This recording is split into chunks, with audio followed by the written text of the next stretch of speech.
Best of the NASCAR Busch Series in Montreal is available in high definition on ESPN2 HD, presented by Vizio. It's one of the most spectacular settings you will see in NASCAR. The city skyline of Montreal, just beyond the St. Lawrence River, framing Notre Dame Island, and the circuit Gilles Villeneuve, where over 80,000 fans have come to watch the NASCAR Busch Series race on this demanding 14-turn road course.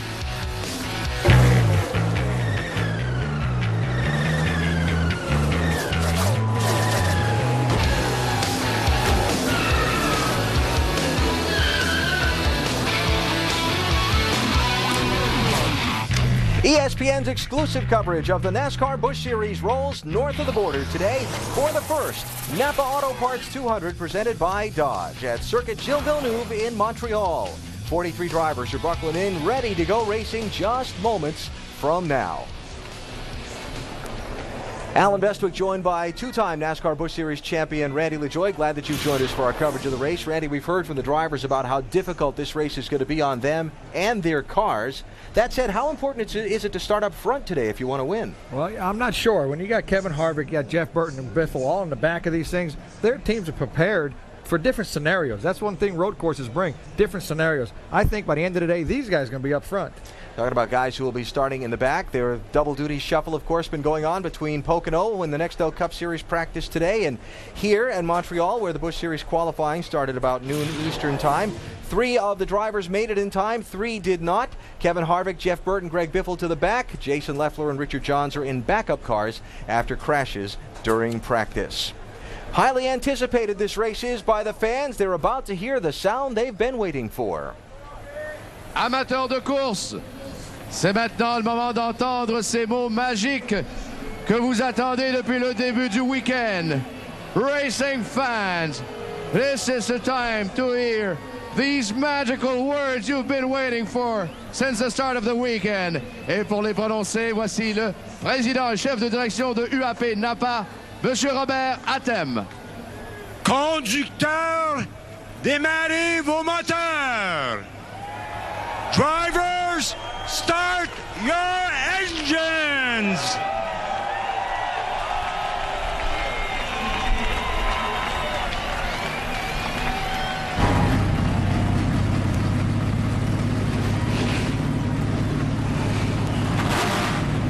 The start coming up from Montreal. The first time ever the NASCAR Busch Series is ready to rock in Canada.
It's been quite an adventure for the NASCAR Busch Series where road courses are concerned this year. Started off in early March down in Mexico City. Completely across the United States, we go to Montreal for today's event.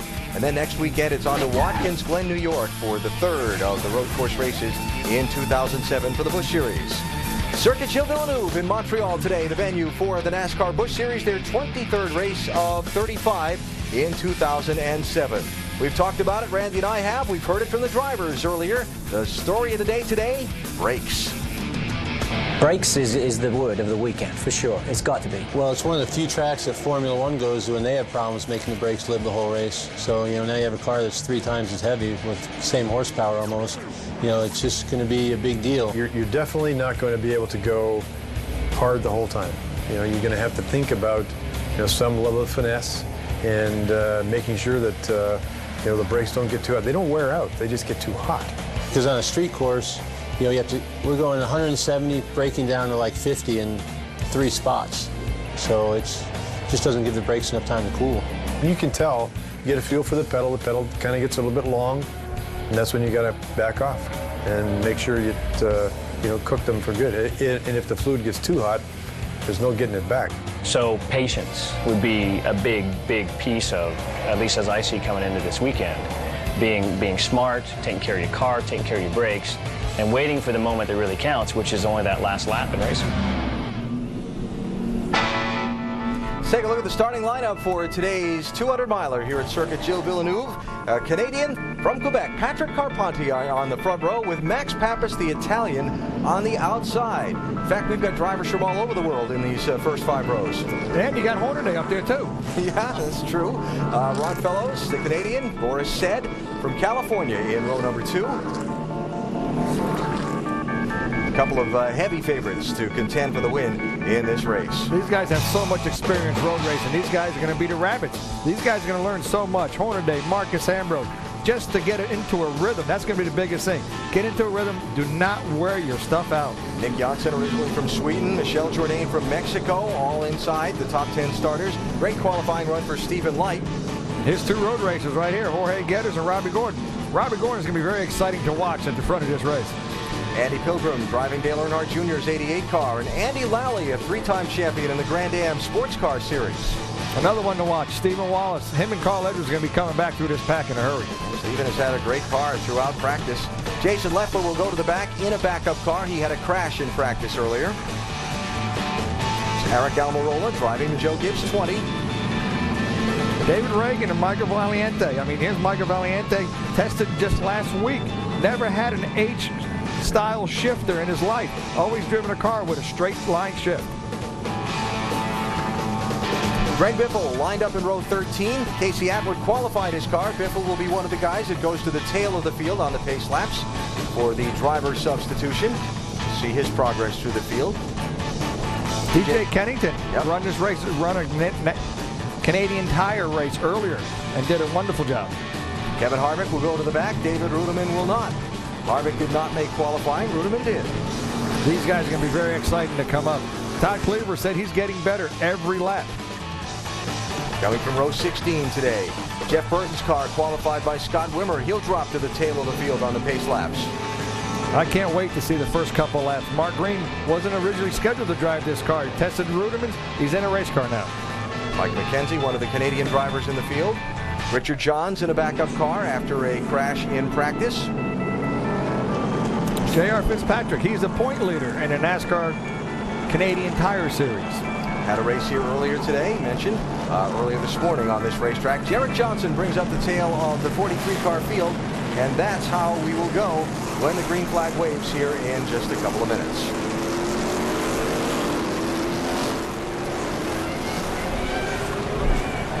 Our in-race reporter today, Scott Pruitt, lined up in 7th spot.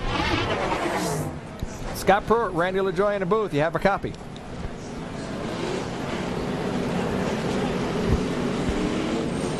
Okay, we can't hear you, but have a great race. There's a bunch of rabbits in front of you. Hopefully we'll get back to you later on. Obviously, Scott heard us. He made the move over to the push-to-talk button on the steering wheel. We apologize for the technical difficulties there. We'll also hear from his crew chief, Brad Parrott, through the course of the race and get his thoughts as the day progresses.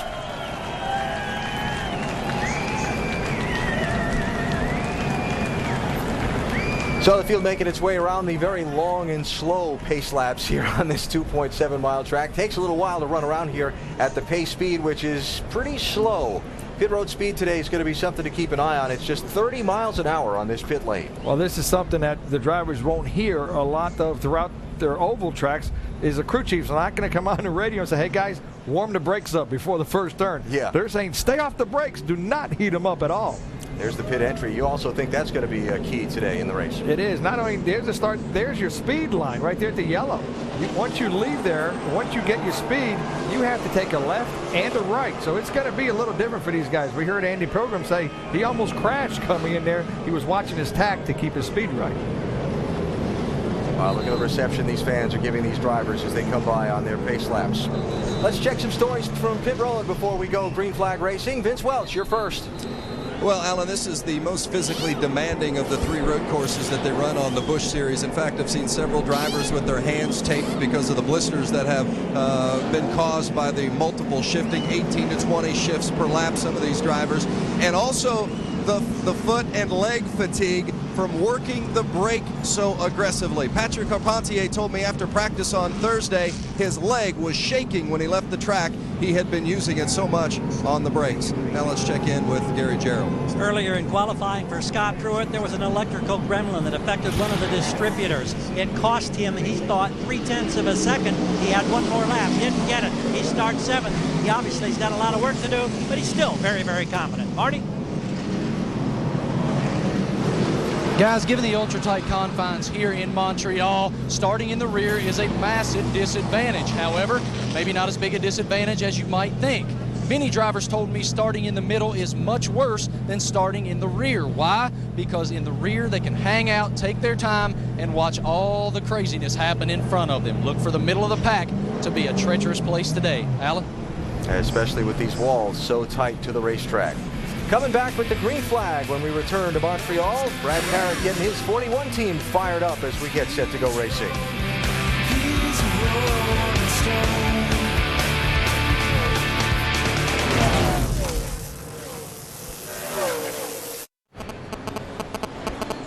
Back at Circuit Gilles Villeneuve as the NASCAR Busch Series is ready to go racing here about a half a lap from now.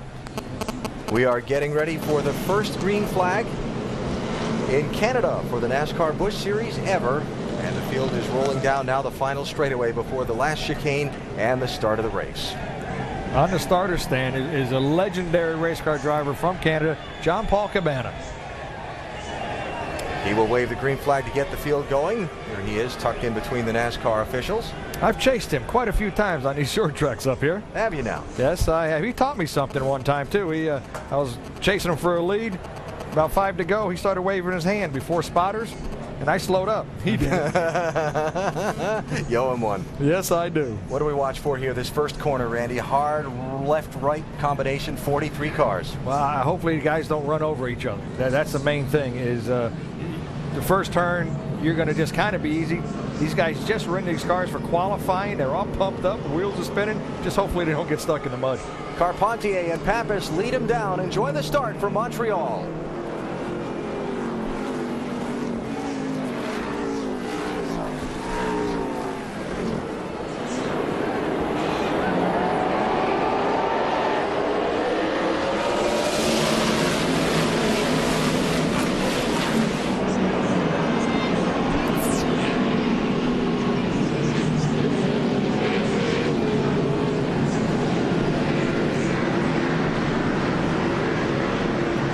So far, so good. Not for Max Pappas. One car started second, already shuffled back about 5-6 spots.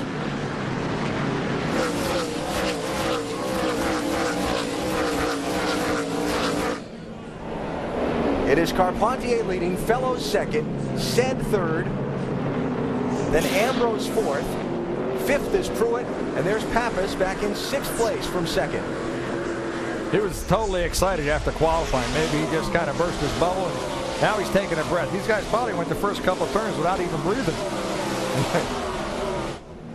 That's Robbie Gordon looking for a spot, and here comes Nick Janssen in the 28 car trying to get around Michel Jourdain in the 17.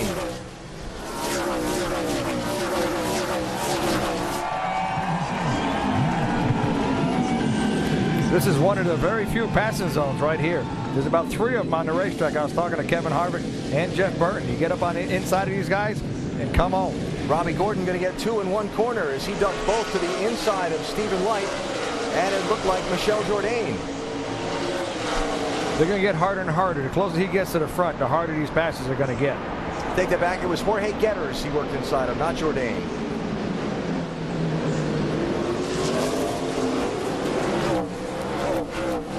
And Carpentier will lead lap 1.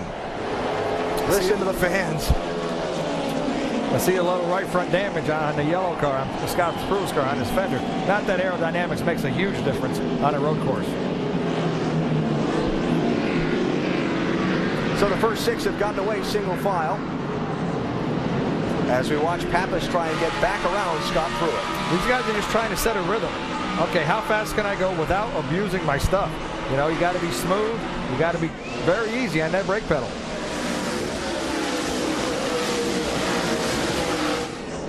And you can see from that onboard shot just how tight this course is. Yeah, look at that right front. Yeah, and that's one of the things, I guess, you know, if they want to be in the back and watch all the excitement. Well, if there is excitement, there's no place to go. Look at this. You're like racing in a tunnel here.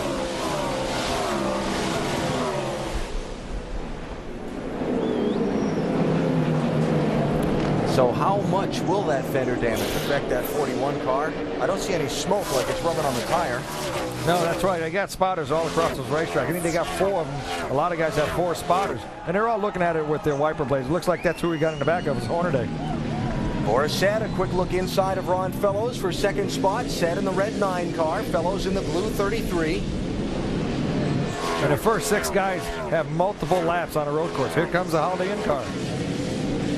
And now here come some of the Cup guys that are way in the back. Kevin Harvick, 21. Jeff Burton, 29.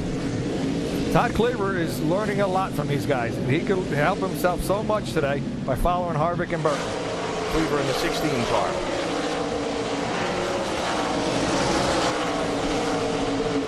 So, Marty, Jeff Burton got a lot of work to do today to get up front. Indeed, he does, Alan. And some folks might wonder why Burton is even here. He's not running for a Busch Series championship, and he does have the Nextel Cup Series race tomorrow.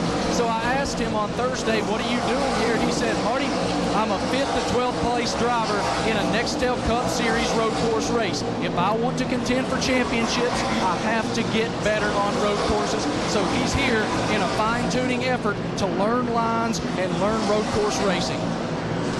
Nope, he's going to get a spot there. Almirola just learned something. You don't want to do that.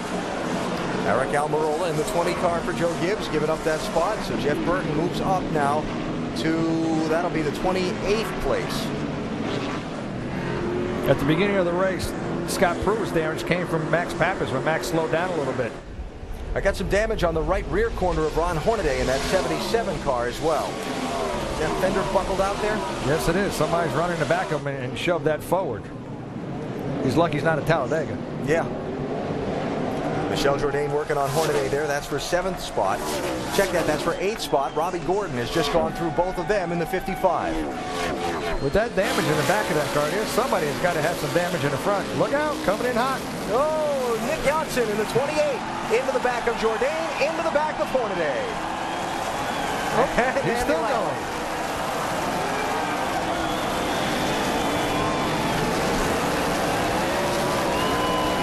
Looked like the 47 of Lally might have gotten the worst of that. Well, he was using those other guys' brakes. He was keeping his cool.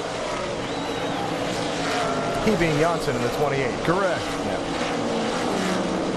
High speed to low speed, about 170 miles an hour, down to about 30 at this point in the racetrack. Well, he was going about 50. He needed to go 30. So now Hornaday will look in his rearview mirror and be mad at Jourdain in the 17, and he wasn't even the one that caused it. Drivers don't get mad, do they? Yeah. I think we just told the crew who did it, so when he gets there, he'll say hi to him. So that has dropped Hornaday all the way back to 17th spot. This is onboard Carl Edwards. I'm not sure he's seen a whole lot. He just picked the right lane. Andy Lally has brought the 47 car to pit road. And now let's talk pit road. Let's talk strategy here. We're at lap 3 of 74. We're only about 7 or 8 laps away from seeing scheduled pit stops. Well, you know, that's one thing as a race car driver. I could care less about strategy. You just tell me when you want me to pit. I'll come into pit road when you tell me. Sometimes it's right, sometimes it's wrong. At the end of the day, guys could be heroes or they can make it a little tough on themselves. Of course, on these road course races, the strategy calculated backwards from the finish, 33 laps being a good number on fuel, so you take and add a couple laps to that 74 total in case there's an overtime green-white checker finish, and you go backwards from there. We may see the first pit stops around lap 12, and if some guys want to gamble on getting a few extra caution laps that will save them fuel, might see some of these front runners on pit road as early as lap 10. So the front 6 have broken away. Patrick Carpentier started on pole. He's leading. We are caution-free so far, but not incident-free here in Montreal.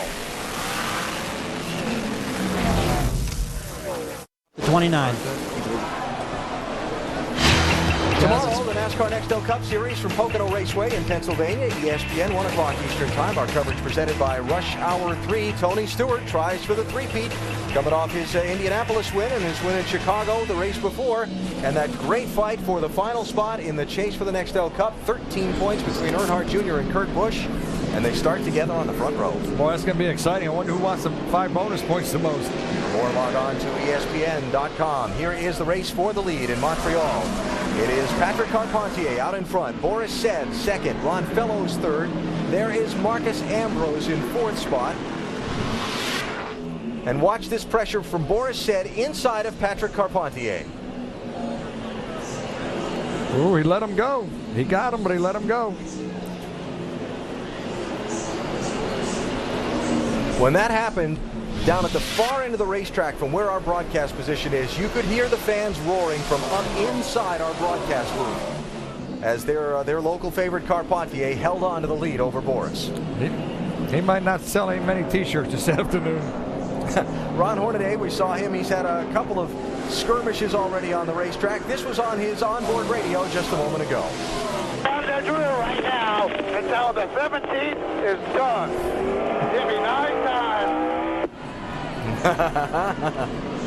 I guess he hasn't seen our replay yet. No, that's right. Hopefully they tell him, you know, it really wasn't 17, but he knew that the 17 had him jacked up.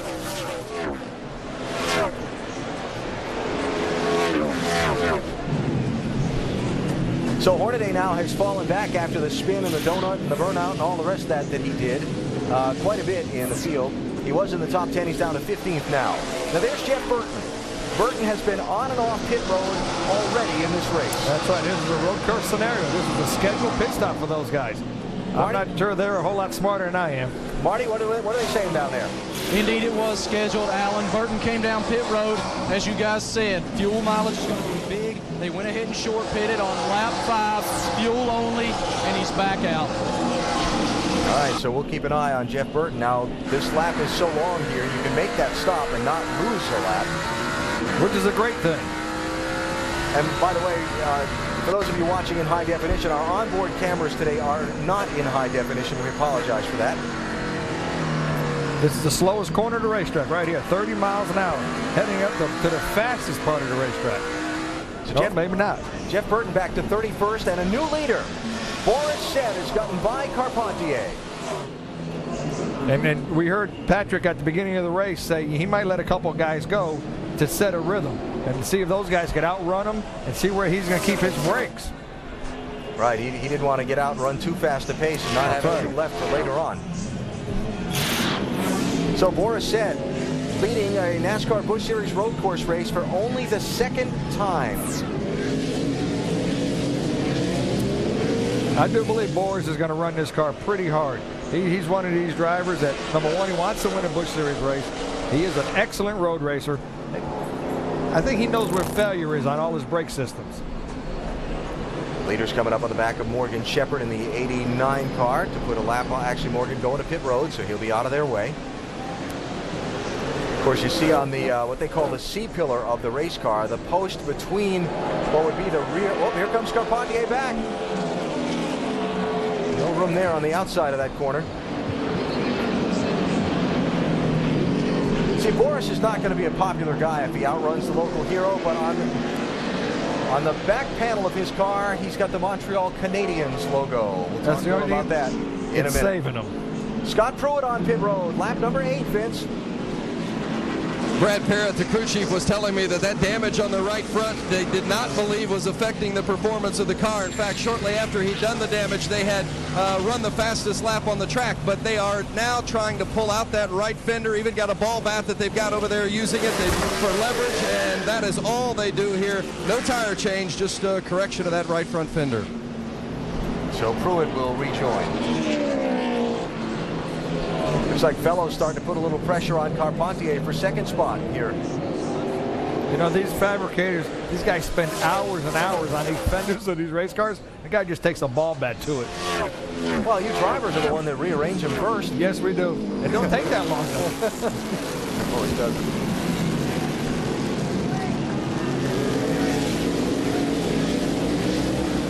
All right, let's show you how Boris said got around Carpentier for the lead. Turn 10. The lap before, Carpentier didn't know he was there. This time he did. He said, okay, I'll let you go. Classic out-braking maneuver there. That's right. And so said, beginning to move away just a little bit as the front 5 have broken away from the rest of the field by about 6 seconds. The gap between 5th place Max Pappas in that one car kind of had a square corner there. Yeah, he did. There's also a lot of black on that wall, so somebody hit that fence. Update on the race leader, Vince. It's a bit of a concern in the pit of Boris Said because they have not had any contact with Said at all on the radio. The crew chief, Mike Shiplett, says he has not said a word, so they're not 100% sure whether the radio is working or not. They're trying to communicate with him, but so far no contact with Boris Said, and that's certainly something that could play a role as this race progresses and they start looking at pit stops. Well, there's only 1 or 2 places that you can talk on the radio. You're very busy here. You're turning right, turning left. Oh yeah, don't forget you're shifting 18 times also. Championship leader on pit road, Gary. Carl Edwards, he's had a marvelous season in Busch competition under the watchful eye of Jack Roush. They make the routine service on this first stop. No indication if he's having any difficulties with that injured thumb. He's away cleanly. Interesting there, they changed tires. We saw Pruitt and Jeff Burton just take fuel only on their first pit stop. Well, you know, this is a racetrack that they say that tire wear is not that bad. But anytime you got to put fuel in, you might as well get some tires. Unless it's about 10 to go. So when will these front runners dive onto the pit lane? A couple of crew chiefs told me this morning as early as lap 12. I think you see Marcus Ambrose, he's out of the wake, so he's trying to get more air to the front of his race car. Anytime you could stay out of the dirty air and get cooler air to your brakes, you'd be better off. Well, Dale Jr., your car's not as pretty as it was at the start of the race. Left rear corner, Andy Pilgrim in the 88 car, wrinkled up. One thing's lucky, hopefully the fuel will be able to still get in there. That's an issue these guys are going to have. On his way to pit road, it'll take a second for him to get to his stall. Pilgrim told us earlier in the weekend how he got this ride. I was out playing golf, and I got a phone call.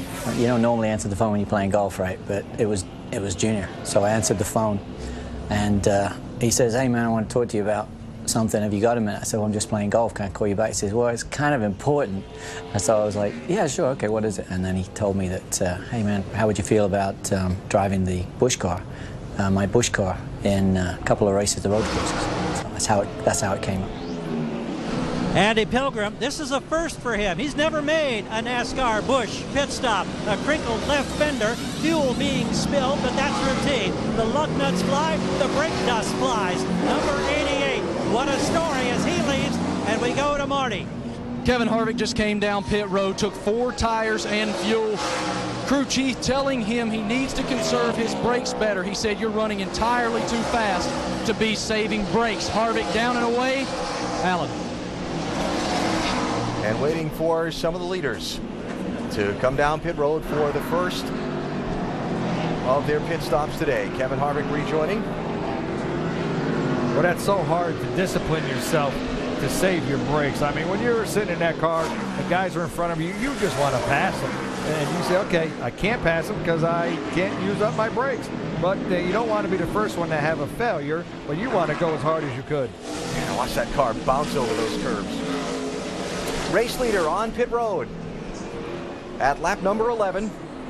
So Boris said giving up the top spot to make his pit stop here. Vince?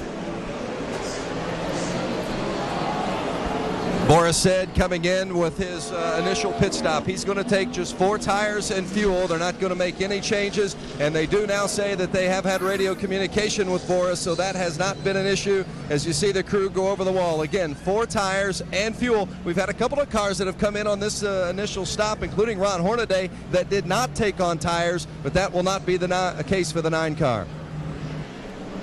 And so with Boris pitting, that hands the lead over to Ron Fellows, who has gotten around Patrick Carpentier, and Fellows is the leader pending his pit stop. So there's Ron in the Kevin Harvick Incorporated 33. The pace has slowed down from qualifying about 2 seconds. So these guys are pacing themselves somewhat. David Ruderman has been on and off pit road. Jorge Getters has been on and off pit road as well. And the front 4 in the race there, running nose to tail with the 1-lap car in the middle. We'll see if any of them peel off this time and head for the pit lane. You just see Marcus Ambrose is waving, so I think he'll be coming in. Yep. Or he's just trying to get a little air. I mean, I know one time at Talladega, I was following Dale Earnhardt and Kenny Schrader, and I was wondering why they had their hand out the window. And finally, I realized I was sweating a whole lot. And I said, okay, I'm going to do it. And I put my hand out the window, and I put my whole arm out, and I come out, take my gas cap off. I took it out a little too far. At 190 miles an hour? Yeah. So Marcus Ambrose out of the lead group to his pit stall, Gary. 2-time Australian supercar champion with a brand new race car. Very excited about it this weekend, and he has been saying all along, keep an eye on us. He's been under the radar a little bit, but he has been a contender. Let's take a look now at his pit stop. We're anticipating routine service. One thing I happen to see here, when they hit the lugs on the left front, a lot of brake dust. It'll be very interesting to see what happens here. Tremendous amount of brake dust, Randy. We've seen that repeatedly on these cars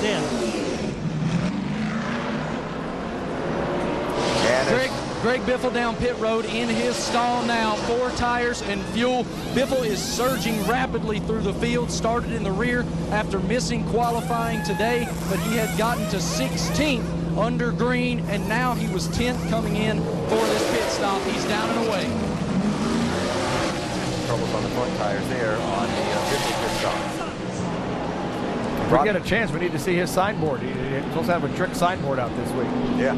Robbie Gordon has been on and off pit road. That's Kyle Krisloff following Biffle off the pit lane.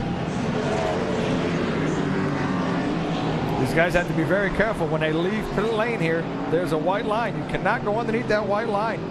They want you to blend. That's a blend line. They want you to stay above that. It's probably not a bad thing because some of these guys are using it all up if they're even on the racetrack. So Ron Fellows, the race leader, and Patrick Carpentier, the second place car, not yet coming to pit road.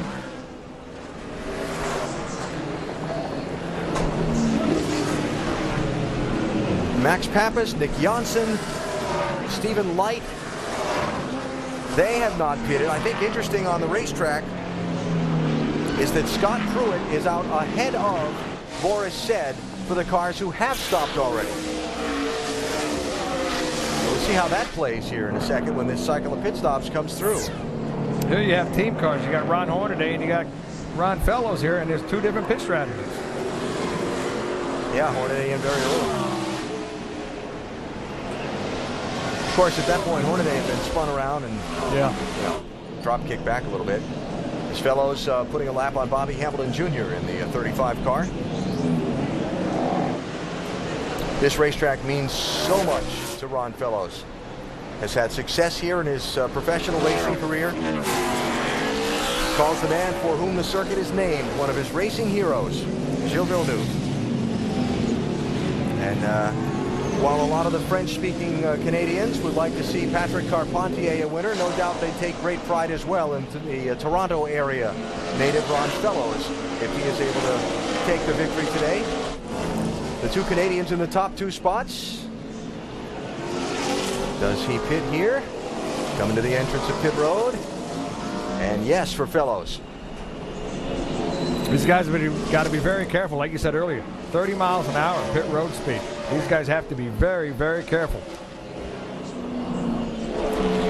So Carpentier back out in front, and Fellows heading to his stall. Gary? Come on, all The the way last down time- to Orange 33, all the way down. 4 tires and gas, be about a can and a half of gas. Well, there you get the information from the crew on the radio. The last time he ran this circuit, 1989, it was a production Camaro. Here he is now in the 2007 Camping World Chevy for his first service. Let's see how well they can execute. Right side's done, left side being jacked up. Everything looks good at this point for Ron Fellows. They say get him on out of here. 3600, 3600. All clear, 3600.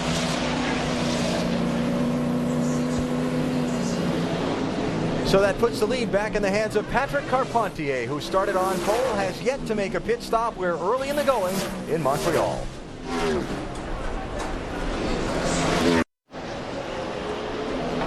You're looking at Patrick Carpentier, and he is the native son and the fan favorite here in Montreal for this Busch Series event, making his first pit stop of the day. They've been reminding him, because he's certainly not a veteran of the NASCAR Busch Series, that keep it at 3,500 RPM in first gear. They don't want to get a pit lane speed violation. You see the crew over the wall. That's going to be 4 tires in, fuel only. No need for a chassis adjustment. The car is working perfectly. They're encouraging him just ride along and be patient. It's been a good stop so far for Carpentier as they work on the left side tires, and away goes the 22.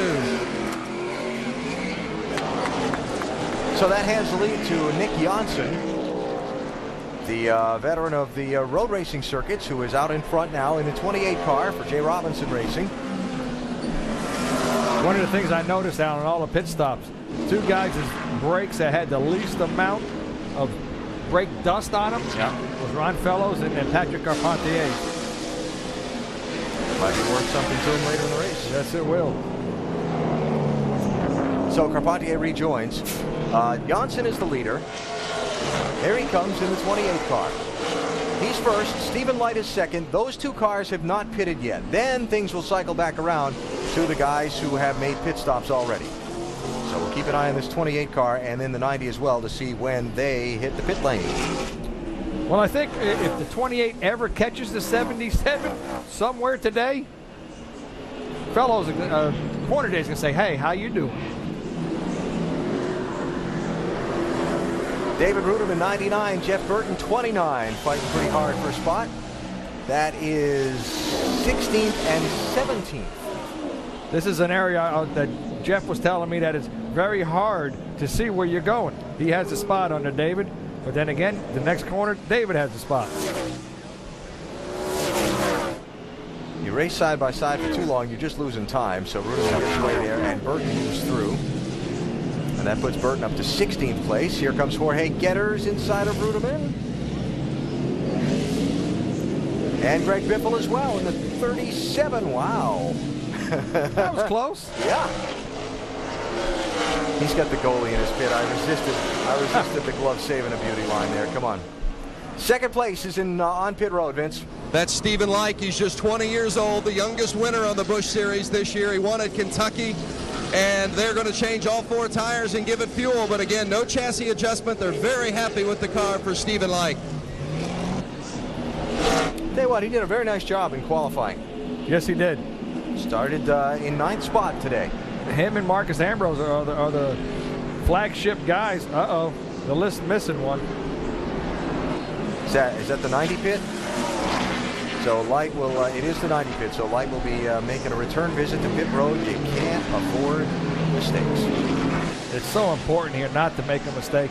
But one good thing is on a road course, it's gonna, if they do happen to have the lucky dog or a yellow, he will get it back. He did lose a lot of track position, but then again, Bring the 90 back in. Jason Leffler just gave up a lot of ground there. maybe he's saving his stuff.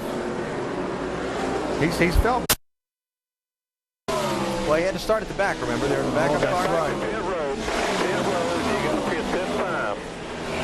Left to look, that off left front. All right, that's Stephen Light's radio. Here is the race leader, Nick Janssen, on pit road for his stop, lap 17. He will be the last of the lead lap cars to come to the pit lane.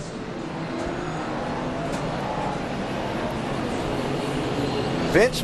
That's Nicholas Janssen. He's from Sweden, and he has been impressive here this weekend. He's done a nice job at adapting to these big cars. He is a veteran of the sports car series, and you see they're having a little trouble there on the left side, but finally get it off. They're going to get 4 tires and fuel here as well, and no chassis adjustment expected on the 28 either. Looks like the car fell off the jack when they tried to get it going on the right side. So, not the smoothest of pit stops in the world for Janssen. So after the cycle of pit stops, check this out. Scott Pruitt comes out ahead of Boris Said, and Pruitt is the race leader. Well, he also pitted earlier, which means his stop was a little quicker than everybody else's. Pruitt stopped at lap 8. Boris Said didn't stop till lap 11. Pruitt took fuel only. Said took tires. So the strategy call by Pruitt's crew chief Brad Parrott, they spent less time taking fuel by stopping earlier, and they didn't get tires, has gotten him track position, and he's out front. We'll see how much tires do make a difference, because if Boris has tires, he's going to go get them. So your new top 5, Scott Pruitt, Boris Said, Marcus Ambrose, Ron Fellows, and Patrick Carpentier here in Montreal.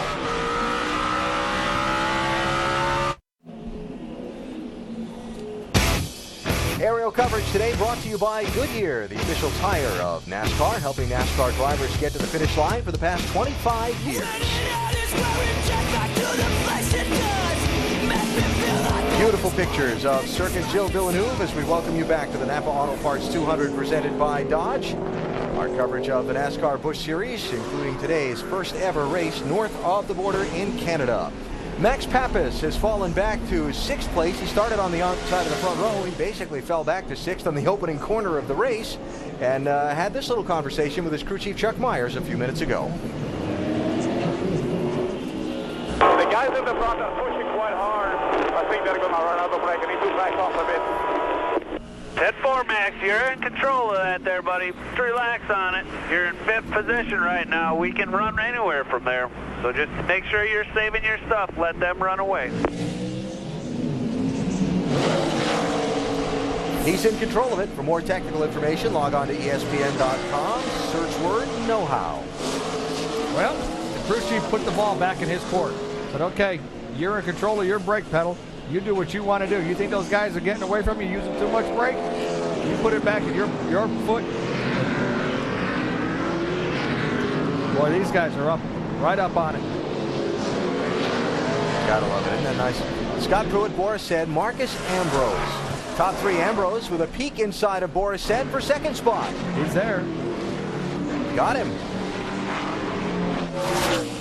Well, I talked to Ambrose here on Thursday. They had a full day of testing here at the racetrack on Thursday. And I talked to Ambrose during the break between the morning and afternoon sessions, and he had this huge smile on his face. Okay, that's not unusual for Marcus because that's his natural state of being. But he said, you know, his background is road racing. The Australian V8 Supercar Series is a road racing series. And he said, now I'm back where I feel like I'm more on even terms. The oval tracks, I'm learning oval track racing still, but this kind of racing, I'm back on equal terms with these guys, and he's showing it today. All weekend. He's been fast all weekend long. Did they get guys built a new race car over there? Boy, it's doing well. So the Aussie up to 2nd spot now, behind Scott Pruitt.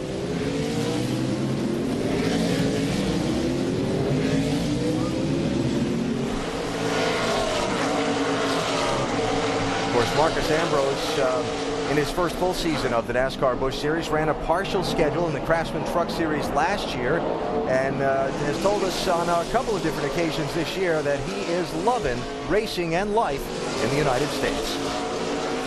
Everything's brand new, it's exciting, it's fresh, you know, it's exactly what I came to America to race NASCAR. It's been everything and more than I could have hoped for. So every day is just a surprise. I'm just happy to be around. The season's gone great for us. We've got a great sponsor who really looks after me. They know I'm a rookie out there on the racetrack and they expect to have issues along the way. So if I have a good day or a bad day, they're still wrapped and I'm wrapped with them. So I mean, it's just been a great combination. Ambrose with 27 wins in 2 championship seasons in the Australian V8 Supercar Series. Imagine being on top like that and coming over here and starting at the bottom again as a raw rookie. Well, you know, anytime you play to your strengths, and this is one of his strengths, is road course racing. So he's here. He's doing a great job. I think he's sitting like 8th or 9th in points. So that team is very good. And today he's playing to his strengths. He has to make great advantages to his great drive here today. He is 10th in points, to be specific, entering this race today. Lap car in between the top 2 now. The second and third place cars, rather. And this could be where it gets a little dicey for some of these front runners because, I mean, look how tight those walls are to the racetrack. That's right. Not many of these guys are going to give you a whole lot of room. Different braking zones. As you see fellows coming up on the outside. There's some guys looking, wow. Oh. Thread the needle there, Ron. 10 car being driven by John Graham, a Canadian who hopes to run the full NASCAR Busch Series next season. Driving that car that is normally driven by Dave Blaney here this weekend. And you see Patrick Carpentier, after his pit stop, falling back to 5th position. Remember, they were the last, one of the last of the lead cars to make their stops, pitting at lap 16. They're just keeping the leaders in sight. They can see them. They can run with them. They're controlling their destiny. They know how much brake to use and what they can and cannot do. But for Carpentier, you know, you're talking about they know how much brake to use, but this car is totally different to him. Yeah, it's 3 times as heavy normally than his open wheel car. Maybe that's why he's jumped in behind fellows. He's like, okay, this guy is a road racing expert in big cars. I'm going to run him and get his rhythm and see if I can do the same thing. That's not a bad thought. No. You want to follow somebody around a road course, Ron Fellows is a pretty good guy to learn from. Right now, those two running 4th and 5th. Scott Pruitt, the race leader, 23 of 74 laps complete at Circuit Gilles Villeneuve in Montreal. Montreal, metropolitan area, just over 3 million people. The culture, the sights, even the natural geography. What a beautiful place, and it has been a thrill to be here with the NASCAR Busch Series for the first time. Racing at Circuit Gilles Villeneuve, constructed in 1978 on a man-made island in the middle of the St. Lawrence River. The island originally built in the mid-60s for the 67 World's Fair. They held the first race here in September of 1978, and the first Grand Prix held here, won by Canadian Gilles Villeneuve in October of that year. Of course, for the NASCAR weekend this weekend, packed full of race fans, and here he is, the race for the lead. Scott Pruitt in the 41 car out in front, got that lead on an exchange of pit stops. His team playing a strategy that got him track position, and Marcus Ambrose chasing him in second. And Carl Edwards, the championship leader, is on pit road. This an unscheduled or scheduled stop, Gary? I'm told that it is scheduled, but he also had a message from NASCAR. They told him to stay on the pavement. They told the NASCAR official that it was one of those incidents that just happened. It was not intentional. Apparently, they're letting him skate at this time. But this has taken a long time. There's a sign from the other side of the car. They've got some kind of a significant problem. Yeah, those wrenches out. Just waiting on fuel, possibly. All right, let's see. Here's what happened to Carl. Whoops. Shortcut.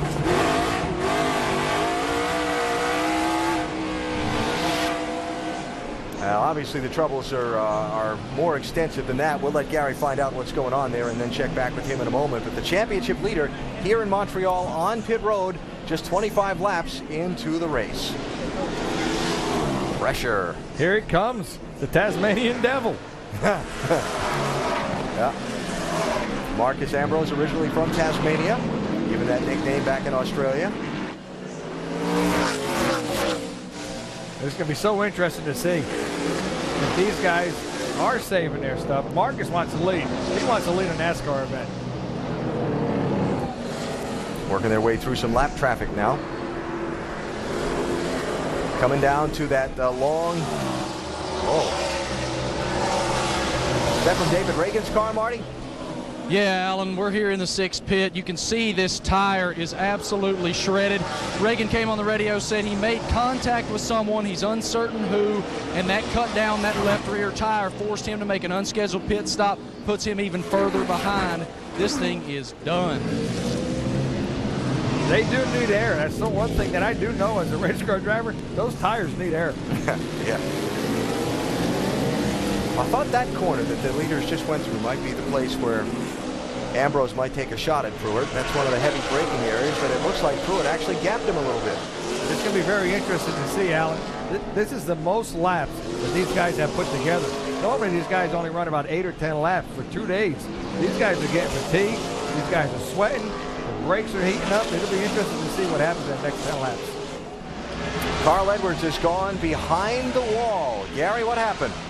Well, I'm not sure because I just asked Jack Rouse. I climbed up on the stand and said, what's the problem? And he said, I don't know. They fired the engine. He turned it around. They've taken it behind the garage. We'll see what we can learn now as they work behind the garage area. Well, the Richard Childress team's liking this. They say, well, we're gaining some bonus points on them here. That was Jason Leffler off the pace that the leaders went by. As Ambrose, it looks like on the backside of the course, puts a lot of pressure on Scott Pruitt. And we'll see if Pruitt can get away from him again as they come to the big hairpin turn, or if that's where Ambrose tries to pounce.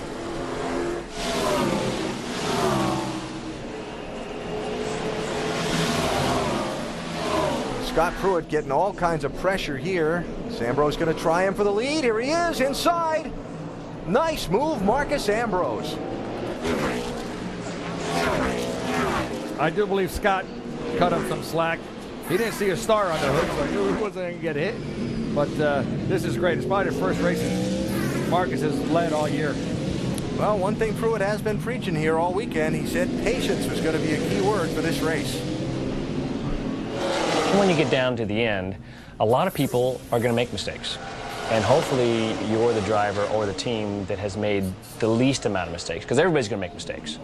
And hopefully you're that team that has made the least amount of mistakes, has yourself in a real good position and a good strong car to go race that last 10 laps or that last 5 laps for the checkered flag and potentially for the win.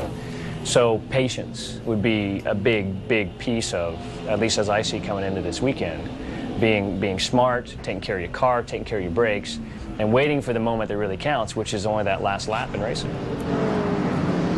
There you go, the top 4. The patience. Boy, it is so hard to discipline yourself to do this, especially road racing on a course that is this hard. So Marcus Ambrose now the race leader. Vince? No panic certainly out of the Juicy Fruit stall, the 41 car of Scott Pruitt and the crew chief Brad Parrott. They know that they're a long way from this race being over, and they were not going to battle Marcus Ambrose for that spot when Ambrose was obviously quicker. So as you saw, Pruitt let him go through. They're riding along patiently. Pruitt had that early right fender damage, but they knocked that out on that first stop, and since has not been complaining about the handling of the car at all. So just riding along in the 41, being patient, as Randy suggested. And Vince, you know something else I'm thinking of too. Remember that Pruitt did not take tires on his pit stop, and Ambrose did. So that may have something to do with this speed differential as well. Carl Edwards out of his car. Gary Gerald's with him. Actually, he still sits in the seat, but we'll find out what happened. Carl, you're talking about a track arm breaking. Is that the problem? Yeah, it's a truck arm. One of the rear truck arms that locates the rear end. The bracket broke off of the chassis. It was dragging the curbs in practice, and we talked, but I guess we should have taken bigger note and gusseted that thing up. But this is having a blast out there. The race was going great. They just need more Miracle Grow grass and less of those curbs. This place will be perfect. We'll see if we can get them to work on that. That's the story from the 60 car, guys. Well, we watched their practice. The 29 car had to replace his back track bar mount was bent. And then if Carl said those truck arm brackets were hitting the racetrack, those are in the middle of the race car. That means he had half the car off the facility. So maybe he could take a little bit of that problem. Those are not small curves they're bouncing over on some of the corners. So. That's for sure. You straddle the race car with those and start running the suspension pieces up and over that curbing, and things can break. Yes, they do. Little race here for third and fourth. Boris Said in the 9, Ron Fellows in the 33. Carpentier has fallen back off of Fellows. Remember, he was right on his bumper before. Here's Fellows inside. And through. Ron Fellows, you can still see a little bit of shine on his front brakes. I think he is still one of the best ones on the brakes.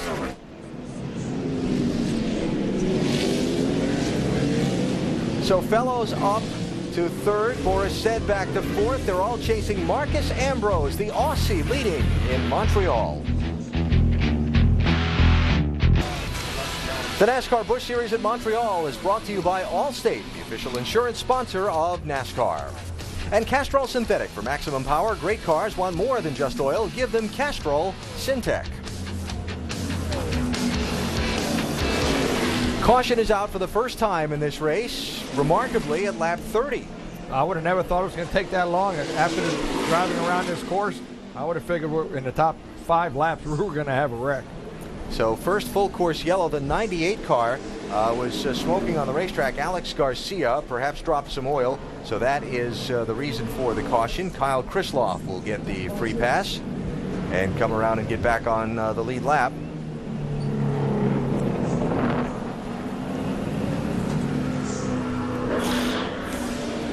So Krisloff, the Aaron's Lucky Dog free pass, first driver a lap down, and now he gets back in the running with the front runners. So now the caution's out at lap 30. You're about 9-10 laps away from the pit window opening up to make it to the finish. Do you stop?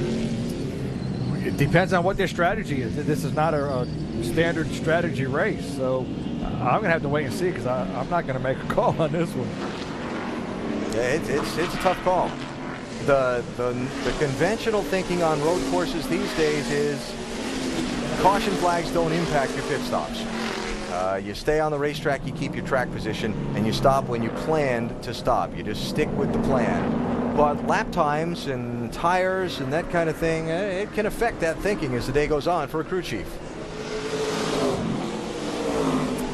Checking out Ron Hornaday here, running in 14th spot just before the caution flag waved. This came across his radio. Pretty good. I'm just saving the brakes, Wally. The pedal went down about an inch, pump above. I just got a little bit of air in the front. They're not glazed over or anything. All right, 10-4. Just keep doing what you're doing. You know what? He just says they're not glazed over. And when they do get glazed over, that's not a lot of fun. You just lose all your grip. He said you can feel air in the line, and this caution's going to help. I'm not sure how much they're going to cool, but you can feel the air in the line. He said the pedal went down an inch. He has to pump them, but they're not glazed, which means they still have all the grip that they should have. When you push that pedal down, you're slowing down. And the leader is going to make a pit stop here. Pruitt's in, Boris Said is in. I checked that, the leader stayed out, Ambrose stayed out, but Pruitt and Said came in. Fellows stayed out, Carpentier stayed out. Vince? Well, the 41 car of Scott Pruitt is on its way in, as you noted, and there's been a big discussion in this pit as to what kind of strategy they would use in regards to tires and fuel combination, but they did not take on tires the first pit stop, so they're definitely taking on the 4 tires here during this stop and fuel, but they had conversation about how much fuel and how many tires they were going to take just for track position, but they are in pretty good position as far as the handling of the car is concerned, and they're happy with the 41 at this point. Marty? Kevin Harvick in and gone, Vince. However, they did go up 1 round on the track bar, 4 tires and fuel. Now, Harvick, we talked about the brakes earlier, how he might have been wearing them out. He has changed his driving style, taking it much easier now, and he is ascending through the field quite rapidly. Comes in 12th, going to the front. We seen earlier, Alan, the 28 car fell off the jack. You know, you have to do a lot in a pit stop. People don't think that the drivers are that kind of busy, but he let off the brake pedal, he rolled the thing forward. Not only do you have to get to your pit stall, which is very hard to do. Sometimes you can't see your side.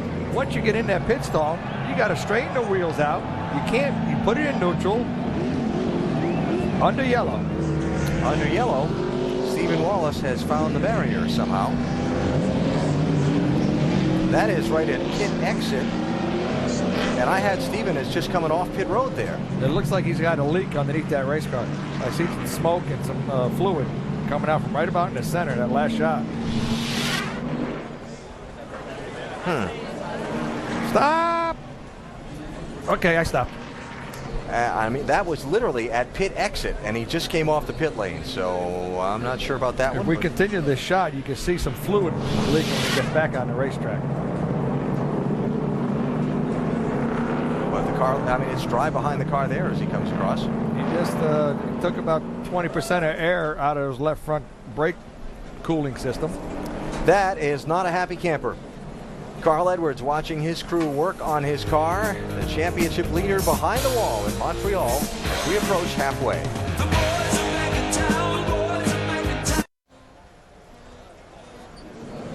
Back at Circuit Gilles Villeneuve under the first full course caution of today's race. Caution when Alex Garcia's car dropped some liquid on the racetrack. Some of the front runners pitted, some did not.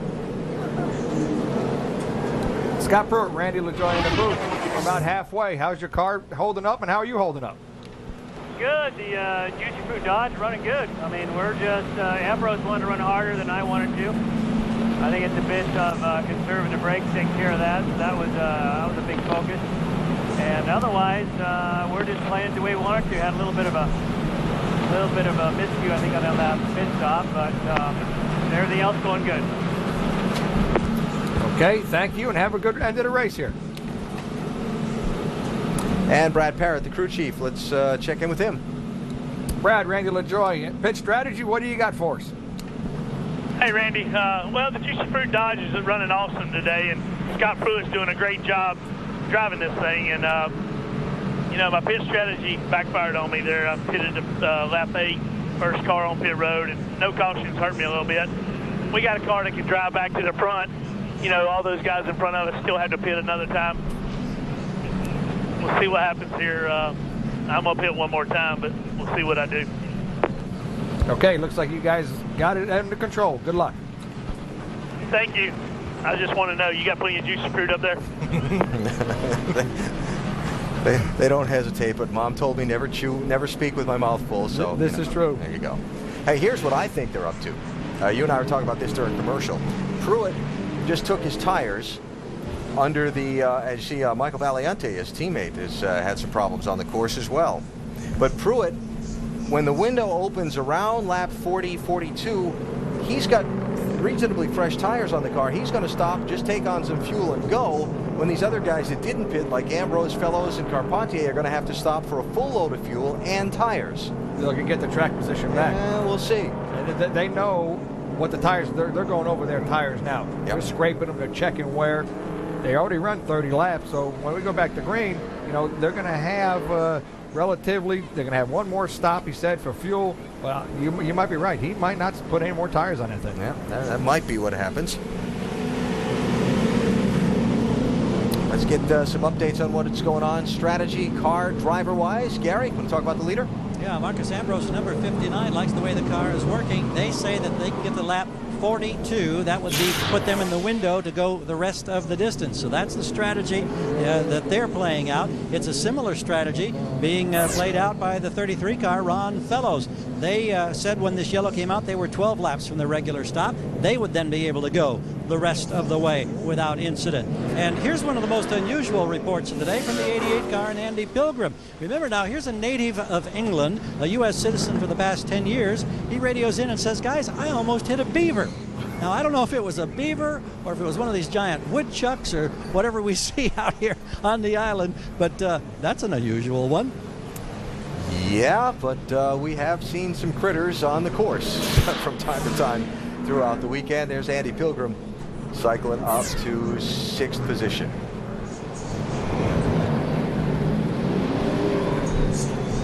We talked earlier about Andy Pilgrim and the fact that he's in Dale Jr.'s 88 car, story that goes back to 2001. And Dale Jr. brings us his side of the tale.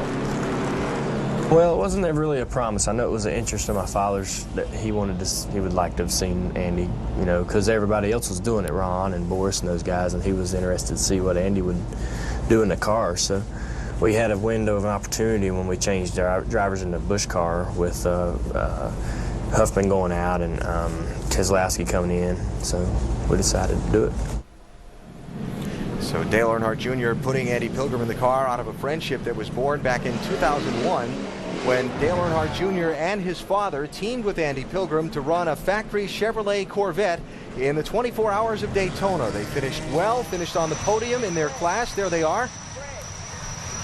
The Earnhardts along with Pilgrim, and I believe Kelly Collins was the fourth driver that day. And of course, Dale Earnhardt Sr. was tragically killed just weeks later in that crash on the last lap of the Daytona 500. But Earnhardt Jr. putting Pilgrim in his car here for this race and as well as next week at Watkins Glen.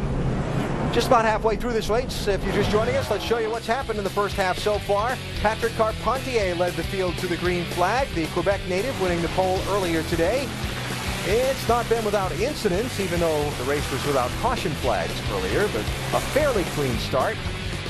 Boris Said jumping up to take the lead away from Carpentier. That was the first lead change of the race at lap 6. And then Carl Edwards into some trouble. Off course, and he broke the mount that holds the rear end in the car. The truck arm mount, it broke. They're in there trying to fix it. They got welders out trying to fix that thing. So that's the majority of the happenings in the first part of the race. A little pitch stop shuffle here. And Marcus Ambrose leads the field back to the green flag. First car off pit road after the stops. Boris Said, and he is back in 12th spot.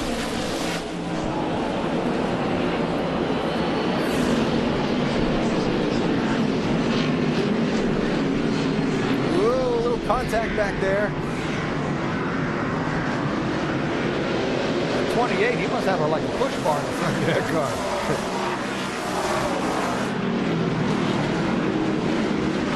This guy's Boris Said.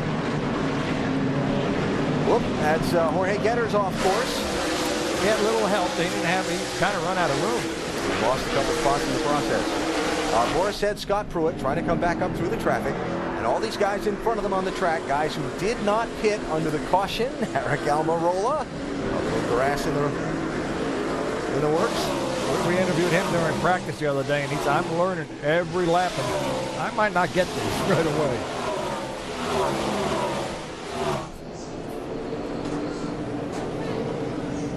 Look at the big jam there under the heavy braking.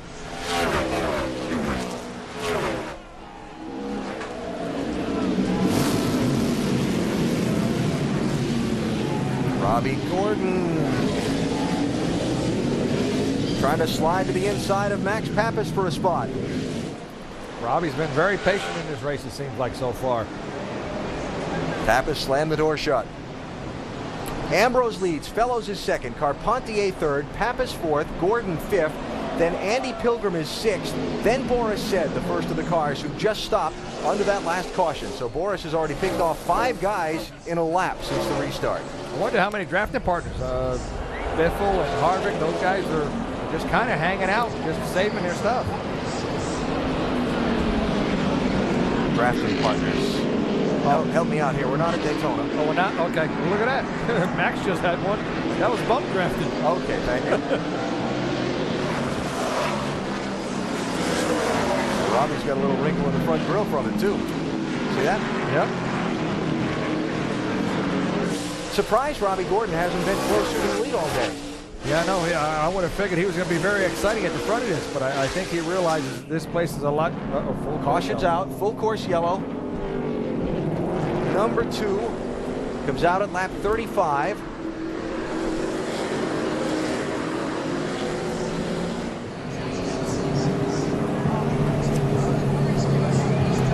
And Carl Edwards has just come from the garage and rejoined the race. That is Stephen Wallace off of turn number 10. And we believe that car has dropped some oil, and that is the reason for the second caution of the race. If I had to guess, he lost oil when he come out of the grass earlier, it looked like. And those products do need oil, whether it's the transmission or the rear end. And obviously, it did run out and it broke. So you're thinking that was a continuation? Yes. So the yellow's out now, lap 35. Pit stops here, boy, I don't know. I don't think so. 42 was a number we heard. Yep. And the Aaron's Lucky Dog free pass under this caution goes to Eric Almirola in the 20s, so he will come back around and rejoin the lead group. Almirola, the first car lap down in 22nd place.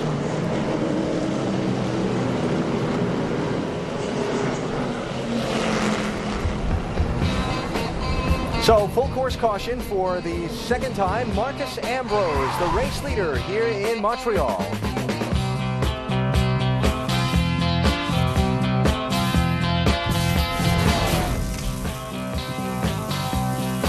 Away from that. Coming up next after NASCAR X Games 13 from Los Angeles, there's a connection to today's race. And the X Games, that red number 9 car, the man behind the wheel, Boris said he is going to be in the X Games out in LA tomorrow. I'm doing the X Games. I mean, I think it's the coolest thing in the world. They called me and invited me a few weeks ago, and I'm like, in what? Well, in rallying. Have you ever rallied? I'm like, nope, but I love rallying. I'm a big rally fan. The only thing I'm a little nervous about is there's a 70-foot jump, ramp to ramp. I think about half the guys, ripped the radiators off their cars the first time they did it. And for me, if everything goes perfect, my first time I'll see it is Sunday morning, so hopefully I get to do it. Yeah, Morris is telling me he's going to leave Montreal, private plane tonight to Washington, D.C. to catch a commercial flight to Los Angeles to get there, get in this car tomorrow, and do this 70-foot jump that everybody else has been practicing for a couple days. He said, the only time I've been in the car, I drove it in the parking lot at California Speedway the other day. Hope he brings his honesty. Yeah. Full course caution out here in Montreal, second time today. This would be the reason why. That's not good. That looks expensive.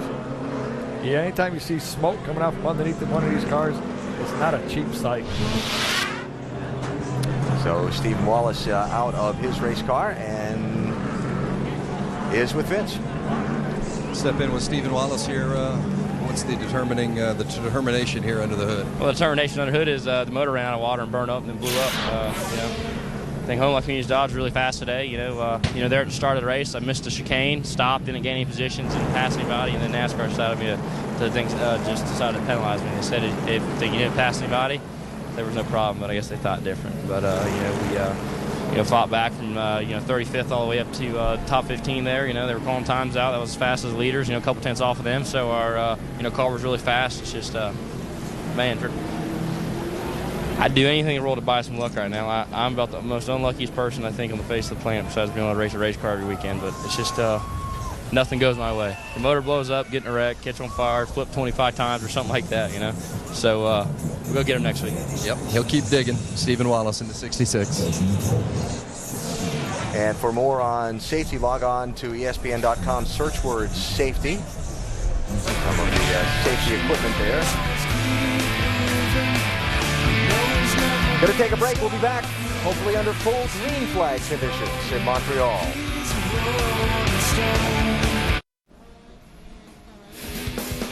Circuit Gilles Villeneuve in Montreal, the NASCAR Busch Series in its first ever race in Canada, and it is under caution right now, second time of the day, after Stephen Wallace oiled down the racetrack and has caused a little bit of cleanup to need to be done. Marcus Ambrose is out in front, took the lead from Scott Pruitt with a nice inside under-braking move. Pruitt had no choice but to give way, or the both of them were probably going to crash. And that is our Castrol Syndec Power Performance Pass of the race.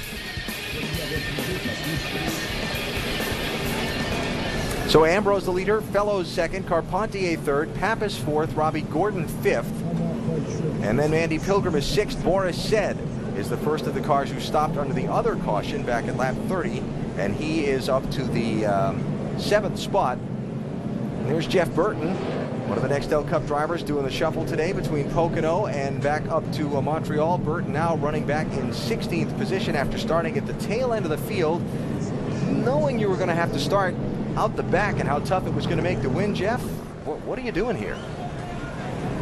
I've been about a 4th to 10th place driver on road courses. The only way to get better is to do it more. This is an opportunity to drive for a really good team, drive the Holiday Inn Chevrolet, and get some experience. So to me, it's a win-win. Laps help so much, especially at a new facility. next week they're going straight to Watkins Glen. So it gets your feet, got to do a special dance, your hands right, left. So anytime you could road race, it helps you for the following week, for the following event. Nextel Cup Series, along with the NASCAR Busch Series on the Watkins Glen, New York road course next Saturday and Sunday. And, of course, qualifying next Friday afternoon for the Nextel Cup cars. So Burton right now back in 15th spot. There's Jeff at the office. They'll have the flight back to Pennsylvania tonight, and we'll get ready to go tomorrow in the 500 mile there at Pocono Raceway. Burton's going to start in 18th position in that race. And of course you can see our coverage from Pocono presented by Rush Hour 3 tomorrow at 1 o'clock Eastern Time, starting with NASCAR Countdown. Got Tony Stewart going for the three-peat. Got Dale Jr. and Kurt Busch in the tight fight for that last spot in the chase standings. And they're sharing the front row for tomorrow's race. 1 o'clock Eastern, ESPN tomorrow. For more, log on to ESPN.com. So more than a little bit of oil dry put down there on that straightaway leading from the hairpin up to the pit entrance. You see the cleanup going through there. Thought it was snowing. Well, that wouldn't be unexpected here in Montreal, but in August it might be a reach. Okay.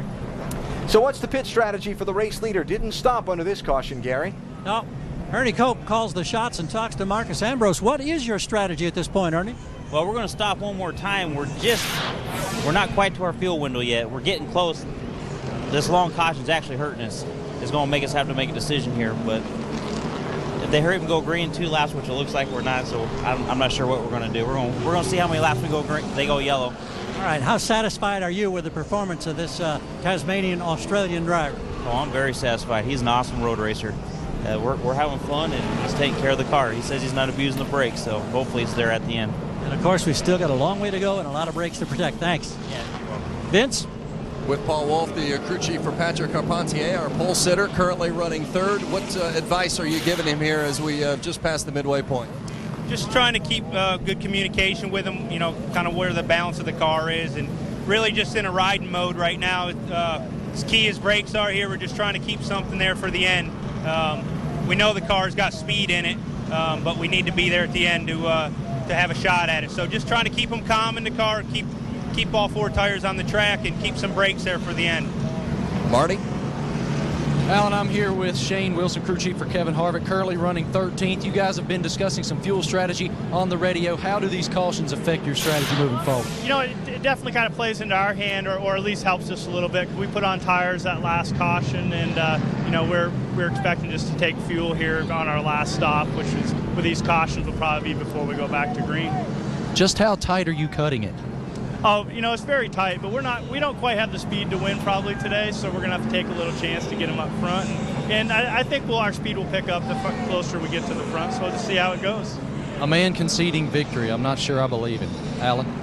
Yeah, but you never know what kind of strategy will play out here that might just work. So it kind of goes back to what I was talking about before with Pruitt and that 41 car. They took their tires onto the yellow earlier, so now when we do see them on pit road, probably no tires, and they're going to run what they've got on the car now to the finish. Another thing he said is, they're probably going to get quicker as they get closer to the front. That's what happens when you dangle that banana out there in front of that race car driver. You just see that front of the field, you just keep getting it faster and faster.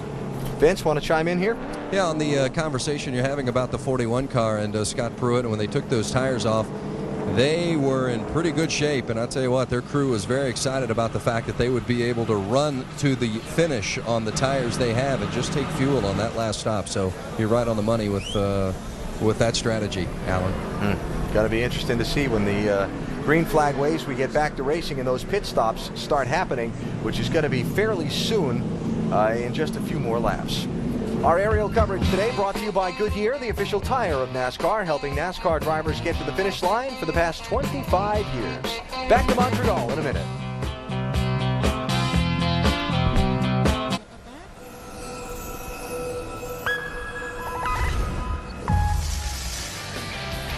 Back at Circuit Gilles Villeneuve in Montreal, pit road has just been opened. The leader is in at lap 39. Marty?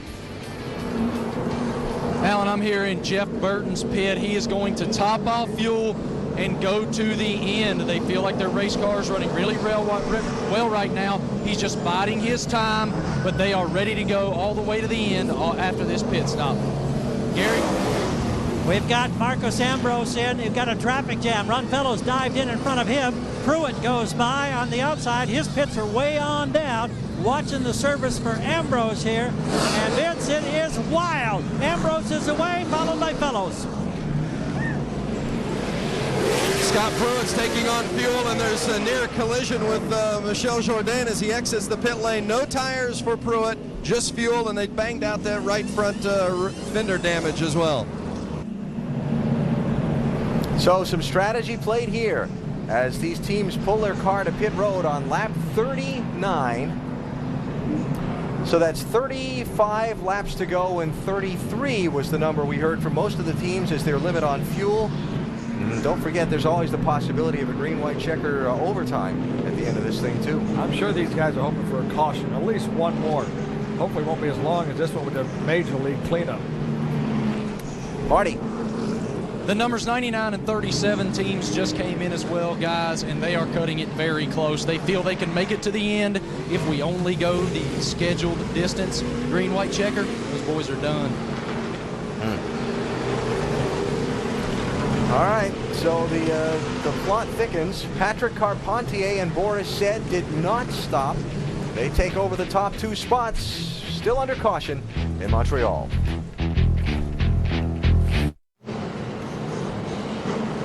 Welcome back to the NAPA Auto Parts 200 presented by Dodge, the NASCAR Busch Series racing at Circuit Gilles Villeneuve in Montreal for the first time.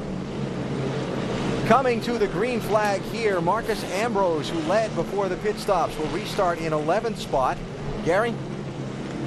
He lost some ground, no question about that, on that pit stop in an amazing traffic jam down here, and there's concern from Ernie Cope about the fact that they do not have enough fuel. He says, we are 3 laps short from going the distance. So they gambled, they came in, but they still need another yellow.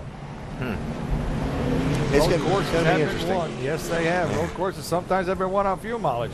And RCR teams are betting on it right now. Yeah, just understand that right here, these two cars, Kevin Harvick and Jeff Burton, they were the first off of pit road after those stops. Everybody in front of them did not pit under this caution and will have to stop again before the checkered flag.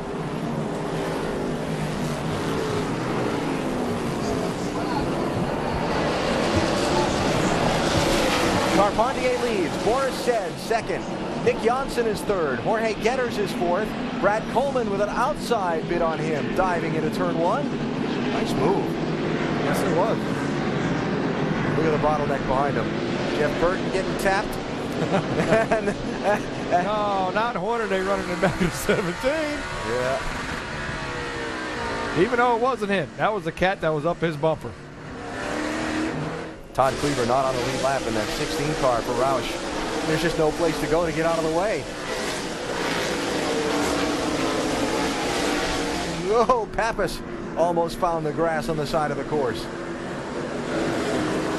And then one car. I'm sure that was a much needed break for everybody. Everybody got their fluids, they rehydrated, they drank a bunch of fluids, and they're ready to get up on the wheel for the last half of this race. Well, you know, the other thing so Kevin Harvick, wow. On the restart. There. Bounced it off the wall. Well, obviously, the guy in front of him was slowing down, and he was either running to back up or go around him.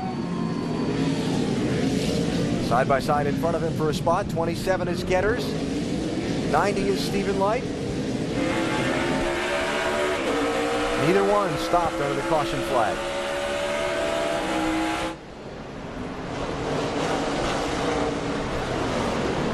Wonder if Harvick did any damage to that left front. Well, he didn't hit it at an angle. He just kind of scrubbed it on a kind of a side slap.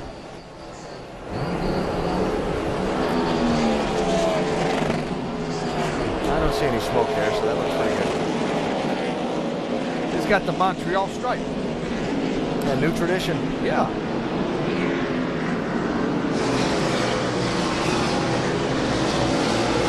How about the Harvick's team and their strategy, Marty?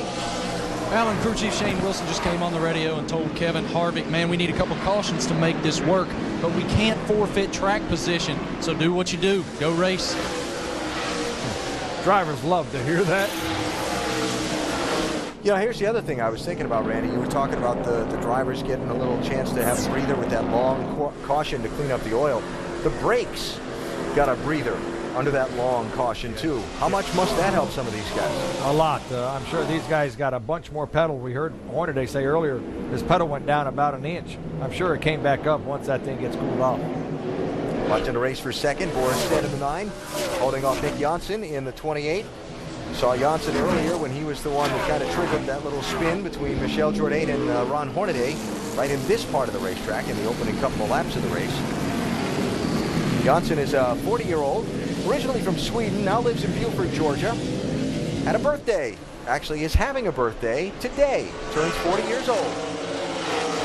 In his first ever NASCAR race, veteran of the American Le Mans Series, the Rolex Sports Car Series, the Grand Am Series.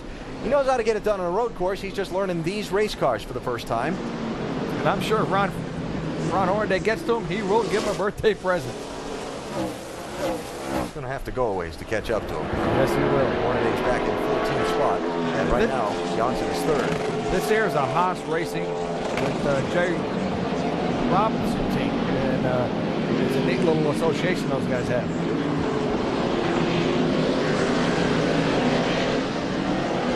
So the pit stops could come at any time for these guys who haven't pitted yet. All these guys at the front of the pack. And a couple of best friends going to race for a spot here. Brad Coleman in the 18 and Stephen Light in the 90. Doing a wonderful job, both of these guys are. Yeah. Light with a bid. I think Coleman says you can go there, but he was pointing him and he wasn't telling him he's number one, so that was okay. Gary, how about this 18 car?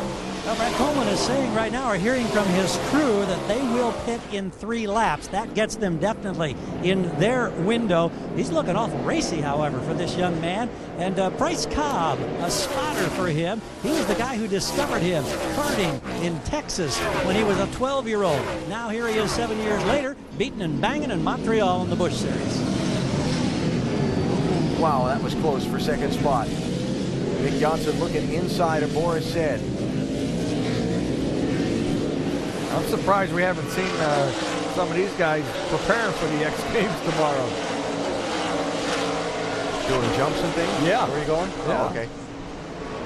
It's been a pretty timid race so far. I should say timid, tame by what was expected. Exactly. Janssen inside of Said, who's going to pit road. Boris Said gives up second spot for a pit stop at lap 43. And this would be the planned final stop of the day for this 9 car. So they'll be looking to get this thing very full of fuel. And we'll see how he comes out in relation to some of these other guys a bit later on. Vince? That's right, Alan. This is just a gas and go for the 9 car of Boris Said. He has really liked his race car throughout the course of the day. And, you know, as a road course veteran, he has been doing his best to conserve the tires and the brakes. And they knew that that was going to be the key as they came in today. So it's just a gas and go, fill it up as full as they can get it, and send him out his way to get to the end. One color they don't want to see from now on is yellow. Well, and yet the asterisk I'll put on that for you is that 21 car right there, Kevin Harvick. Remember, they say they're good to the finish. Maybe. Yeah, it's always maybe. On fuel, or they're not planning on stopping again, so that's a trick. If the yellow comes out, Harvick and Marcus Ambrose there in the 59, they get a couple extra, they buy some fuel if the yellow comes out. But Boris is so far behind now, if these guys don't stop and they don't run out of fuel, he's got no hope of catching them. No, that's right. I mean, Marcus is having a career day. He's just loving it. He's like, man, there's not many times I get to drive past Kevin Harvick. That's for sure. And that was an important pass because now Ambrose is the first of the guys planning on not pitting anymore this race. Here it goes. He's downshift. Now it's 175 miles an hour down to 56 miles an hour, 55. Grabbing gears. We're going to do this all over again, guys.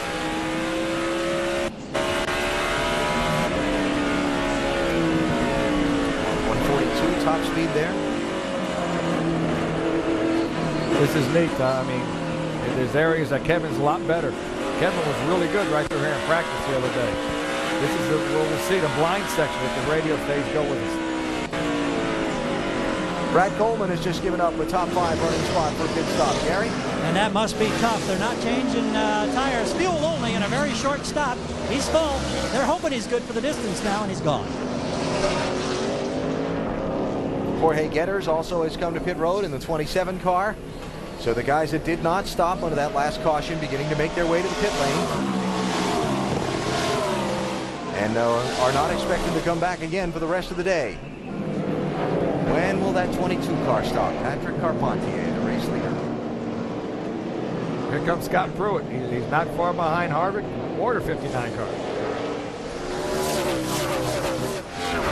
Fellows and Max Pappas right on his back bumper. Robbie Gordon also in that group. And they're all chasing Jeff Burton, who is running in 6th place.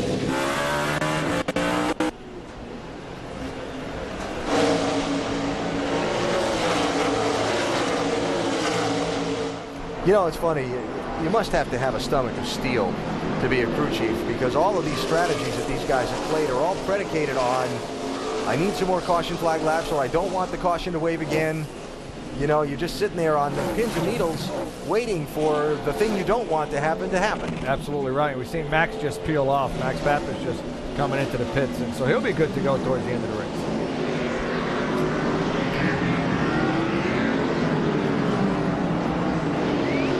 All this going on a little bit farther back in the pack. That's Jeff Burton running 6th, Pruitt 7th, Fellows 8th. 29, 41, and 33 respectively. But there is the race to the lead. Patrick Carpentier and Nick Johnson, as Max Pappas finally gets to his pit stall. Yeah, anytime you go 30 miles an hour, you know, it just seems like it's forever to get down to your pit stop. Go ahead, Vince. As talking about the one cars, you see Max Pappas pulling away. When they came in, they didn't get enough fuel in the car the last time, so they had to come back in and pit again. One of those mistakes that kills you on pit road. And a lead change. Nick Johnson goes by Carpentier. Boy, I tell you what, he's been very impressive all weekend. That race team's doing a wonderful job.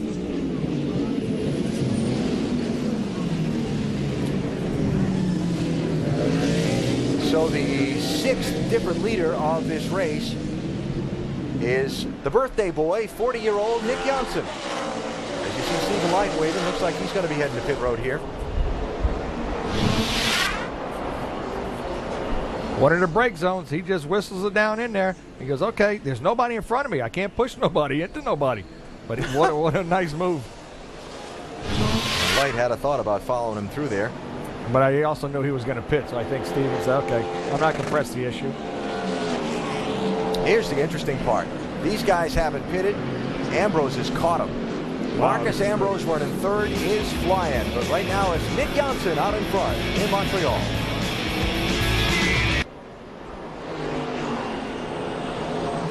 And we come back to Montreal just as the race leader peels off and heads to pit road. Nick Johnson is going to make his stop under the green flag at lap 48. Patrick Carpentier stopped 1 lap ago. Marcus Ambrose is the new leader. And at a slow 30 miles an hour, the pit road speed limit today, Nick Johnson makes his way all the way down to the far end of pit road. Vince? As Jansson's crew waits for him to arrive, they'll change 4 tires here and fill it up with fuel. They've been very happy with their race car and certainly happy with the way Jansson has driven it today, as you've noted, on his birthday. So what a special day it would be if Jansson could come in here to the Busch Series and not only get the win, but get it on his birthday. But they've got to have a good, clean stop here, and the crew chief urged them to make sure they got all the lug nuts on before they let him go, filling it up with fuel and changing the 4 tires in the 28 of Nicholas Jansson. You see the clock running in the left-hand portion of your screen, and away he goes. You know what? You know what's still cool about this? He just left. But how many series can say, okay, we've had a Canadian lead, we have an American leader, we had a Swedish leader, and an Australian lead this race? It's amazing. Very international field in today's event at Montreal. and have shown themselves very well on this difficult road course. Scott Pruitt, Ron Fellows, 3rd and 4th place. This is a race for now, behind Ambrose and Harvick. And a little earlier we heard the crew chief for Kevin say, well, we don't have the speed to win. Well, he's staying right with the 59. So here's the game now. These guys that stopped earlier, like Ambrose and Harvick, do they have the fuel to make the finish? Well, we heard him say that the 59 was going to be 3 laps short. There's not a whole lot of fuel saving in a road course. Maybe on the yellow, but not on the green. It's going to be interesting to see how the strategy, how this thing comes down at the finish. It really is. Got a little sun issue coming up under the bridge right there. Luckily, it's not in a fast braking zone.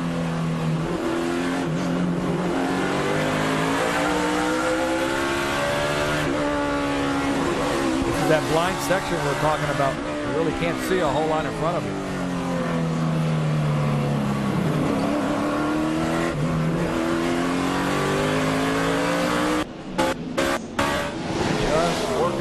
Yes, it is.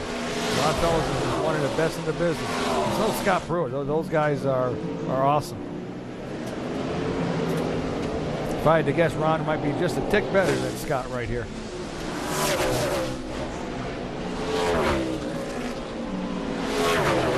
Hearing that Nick Johnson is back on pit road, and there he is. Vince, what's up? Well, he had a catch can violation, did not get the catch can out in time, so it's going to be a drive-through for the 28 of Nicholas Janssen. And guys, that'll about put an end to his hopes of taking home the winner's check here today. We heard at the top of the show when Scott Pruitt says the one who makes the least amount of mistakes is also the team that could win this thing. Yep. So a good drive and a good performance, but it's not going to be a good finish unless something unusual happens here for Nick Johnson on his 40th birthday. Man, we just seen 2 pretty cool passes, Fellows and Pruitt going right at it. Yep. A pass and a pass back. Yep.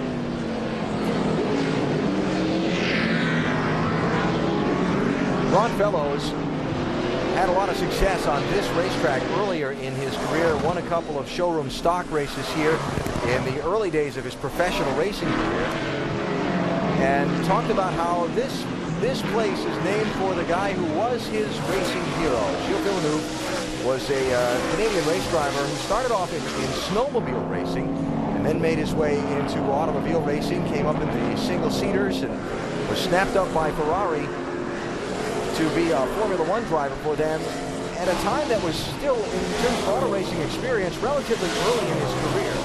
He had very quick and very instant success. He won the Canadian Grand Prix here, this venue, in 1978, the first Formula One race held at this racetrack, and was known for being a diehard, a never-give-up guy behind the wheel of the race car. Had a flair to him, a real charisma to him. Ron Fellows talked about that you could look at Villeneuve through the visor of his helmet, you just could see his eyes, and you could see the energy and the focus. And he said his eyes looked like saucers. They were so big, it seemed like he could see everything. You can see that in race car drivers. When you look in the helmet of some guys, when they are focused, I seen it earlier where Patrick, before he went out and got the pole, he sat there and he was so focused. He was replaying what he was going to do, every corner he was going to do, and he went out there on his first lap and got the pole. Fellows wearing Gilles Villeneuve t-shirts throughout the weekend here, racing at the track named for his hero. Greg Biffle in the 37 car, one of the guys who started in the back of the pack. He's made his way up to 8th place, Marty. Yeah, Alan, he's running very well right now, but he is a bit concerned about his race car. He says he doesn't have doesn't have much brakes left in the car, and it simply won't turn for him. He said, I'm doing what I can just to finish, and his crew chief isn't helping matters any, telling him on the radio, try to conserve fuel. One other note about Jeff Burton, he's also complaining about the handling of his race car, saying it's much worse than it was in an earlier stage of the race. Guys. Laps.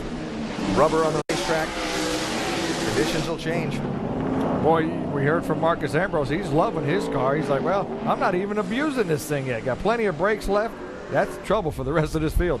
Oops, somebody was just dusting it a little bit back straight away.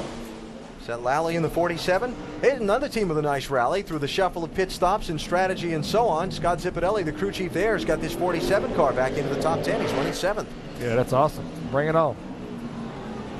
Vince, what are they saying down there? Well, they're very happy with the way this car has run and the way Andy Lally has driven it.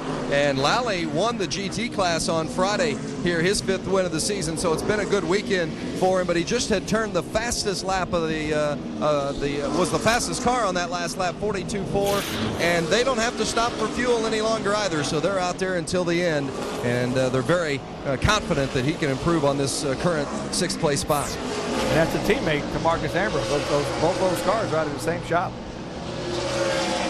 Tell you what, if we don't see another caution or two, the fuel thing at the end of this race is going to get to be really, really interesting. Boy, it could be sad if you're a Marcus Ambrose fan. There could be guys running out all over the place, and somebody you totally don't even think is in the picture right now could wind up winning this thing. Absolutely. 52 of 74 laps complete here at Circuit Gilles Villeneuve in Montreal. Marcus Ambrose, the Australian, is out in front of Kevin Harvick.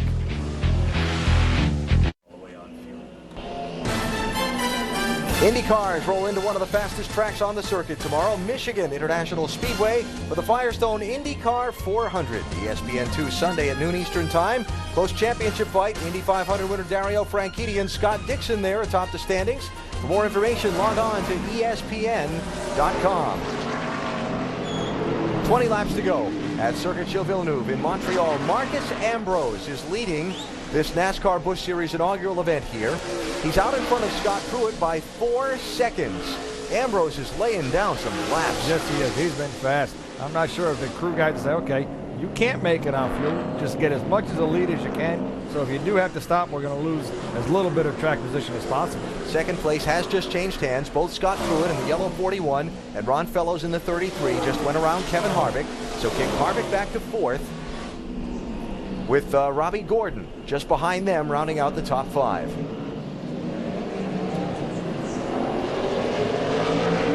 Looked like Kevin had a lot of wheel put in that car right there. You can see the left front turn, so Kevin might be a little tight on some of these corners. Ambrose he's just flying right now. The lap times he is putting down. He's checked out from these cats. Yeah. But again, remember the report we got from pit road, his team does not feel they can make it to the finish on fuel. So they're either going to have to pit again or hope for a lot of laps of caution. And the caution has been a pretty rare sight today here in Montreal. A lot of people were expecting a yellow flag-filled race. We've only seen the full course yellow 2 times today, both of them for engines being broken and dropping liquid on the racetrack. Of course, Marcus Ambrose in his rookie season on the NASCAR Busch Series, but he said that halfway through the year, he's really begun to redirect his goals for the season. Now we're at a point where we're finishing on a regular basis, we're getting better and better in our performance. Our goals have changed. I think we need to run top 10 every week, at least hang around the top 10 more often than not. He talked about Ambrose still learning the oval track.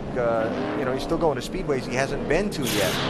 But he really has shown a lot of promise, and he's very well respected, I think, by his fellow drivers in the garage. Oh, he has. You talk to anybody out there, and Marcus hasn't really made anybody mad yet. That's something that is good for his side, because once you get into this sport, it's very easy to really make somebody mad, especially on an oval that he's not accustomed to. He's been good on restarts. If he does get a lap down, he gives the racers race room. So I tell you what, a lot of respect to Marcus. Gary, want to talk about Ambrose some more? Yeah, I just wanted to point out the fact you were talking how Ernie Copen said earlier they needed 3 laps or another caution. They were that much short. Just checked with him a few moments ago. They've made up a half a lap. Now they need 2.5, but they're running out of time. And 2.5, I don't think you can save that kind of fuel. And I think without a yellow, they're going to be in tough shape, and they'll have to visit pit road. Yeah. Well, they must be doing some serious heartburn down there in that pit right now, because the caution, like I said, has been a rare thing today, and the guys behind them don't have to stop for fuel. Well, I mean, on Marcus's behalf, when he came down pit road, He's like, all these other guys are going to make it, so I'm going to make it. So I'm just going to go out there and just see you. I'm going to check out. I see some damage on the front of Kevin Harvick's 21 car. Look at the right front fender was all blown up. Here's Robbie Gordon in 5th place. That damage on the left side of his front grille has been there since early in the race. What about Robbie Gordon's day, Vince? Well, they're needing a yellow like many of these other teams. I just spoke with Brad Parrott of the 41 car. They said they need yellow as well. 55 needs yellow. They've got to conserve fuel. You're not going to be able to conserve fuel and get past the cars that they need to get past.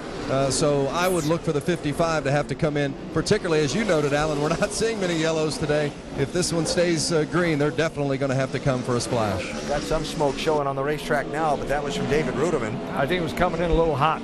Smoked the tires. Oh, it looked like his right front got damaged. Yep. Got the fender caved in on that Toyota, and he will be visiting the pit lane shortly. Hopefully the tire will last that far when he gets there. See if we can figure out what happened. This won't be the cause of it. This will just be the smoke we were seeing. As soon as the car unloads and puts the weight forward, it drops the fender right on top of the tire. It's not going to last very long like that, so we'll see if Ruderman comes down pit road. He is on the lead lap in 16th place right now. Oh, Jorge Getters. I thought I heard tires squealing into the barrier. Just went by Ruderman. So Getters has backed it into the fence. Looks like a gremlin. Do not have a caution flag on the course as of yet. He's driven it away. Hopefully he realizes that the spoiler's jacked up about 3 foot. Boy, did they make contact before he spun? Or? No, I think David just got out of the way, and Jorge just got in there and miscalculated the corner and got in there really hot. So Getter's trying to limp his way back around and bring his car to the attention of the pit crew. No, I'm okay, guy. Just put some tires on it. Got a little bit of work to do there. Easy. One thing's for sure, I hope they don't need any more fuel because they're not going to be getting it into that car that way. Carl Edwards on board. Oh, you can feel the rear end. You can simulate the rear end hopping. And they told NASCAR told them to stay on the racetrack. Come on, Carl, listen up. Of course, Carl already in the garage. Broke one of the truck arm mounts on the rear suspension of his car earlier. Spent time behind the wall while it was welded and repaired. He is in 31st place, 10 laps down to the leader. So the shifter handle with that dislocated right thumb, the least of his problems today. Well, I mean, you know, that could have been something where he missed the right gear and he went to a different gear and got the rear end hopping real bad. There's Greg Biffle paying a visit to the gravel. He said his car wasn't turning too good. Apparently went straight down at the hairpin. Yep. And Getters has got some more problems. And he may be parking right there. See if this is going to bring out a full course yellow. And it does. Now things get interesting. Stay out. Yellow flag number 3, probably in the Marcus Ambrose pit. They are breathing a sigh of relief. Put it in 4th gear, Marcus, and just idle. Full course yellow out here at Circuit Gilles Villeneuve in Montreal. Will any of the front runners pit, or are these caution laps enough to get them fuel to the finish?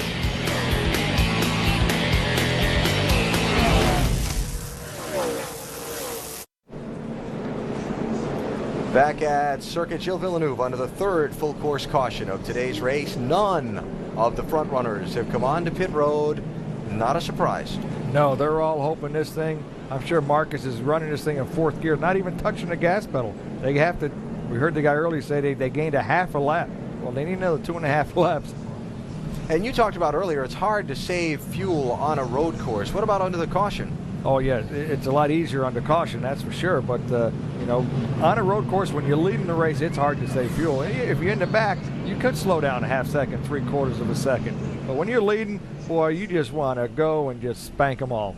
What are they saying in the 59 pit there, Gary? Well, interesting. Marcos Ambrose came on the radio and asked the crew chief, are we going to have enough fuel? And crew chief Ernie Cope said it's going to be real tight. But right now, they're gambling. They don't want to give up the track position. They are staying out as of this moment. And it's interesting, guys, because the crew was cheering every time they saw on the monitor when Getters or anybody else, Biffle, went off the racetrack. They wanted the yellow. They got the yellow, but they haven't brought him in to take advantage of it. Vince Welch? Well, there's no question that the 41 is staying out as well. There you get a good look at Scott Pruitt and the Juicy Fruit machine. And Brad Parrott said they've had their pit strategy screwed up a couple of times already. He's not going to screw it up again, so they're going to leave him out there, and for better or worse, Scott Pruitt's going to be out on the track till the end. See quite a bit of debris to be swept off the racetrack while the field is gathered up by the pace car. All these guys that have had these little off-course excursions and brought things back onto the speedway, so they'll take a minute to clean things up and set us up for the finish. It's really going to be interesting. How many laps of caution do you get here? Do you save enough fuel to make the finish? And you know, these guys they've plotted their strategy. They have to stick with it now. You can't change course. How do they calculate that? I wonder if we can find out. I mean, how do they say, okay, 1 lap of caution gets us 2 laps of green? How do they do that? Well, on an oval track, that's usually the number, right? 2 to 1. Now, I had a couple crew chiefs tell me this morning that on a road course, it's not 2 to 1 on a road course. You don't quite get that much under caution. So we'll see.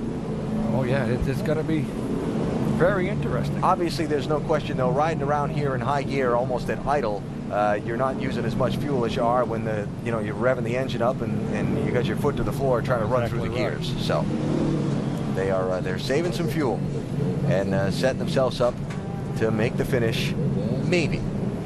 Maybe. You're going to make that's the best thing. You ask the crew chief, hey, we got enough fuel? And they don't say nothing, and they say, maybe. You're like, oh, man, that's not good. Yeah. Yeah. So that means everybody behind me can't make it either because they all come in the same lap. Yeah, well, there are guys farther back, though, that do have enough fuel to make the finish, like Boris said. But Boris is all the way back in 11th spot right now. So that's a lot to overcome. Oh, absolutely. Yeah. His track position is not as well as he would like it, that's for sure. One thing to expect a couple guys to run out of fuel in front of you in a situation like this, but for 10 others to run out, that's probably not going to happen. Blowing it down.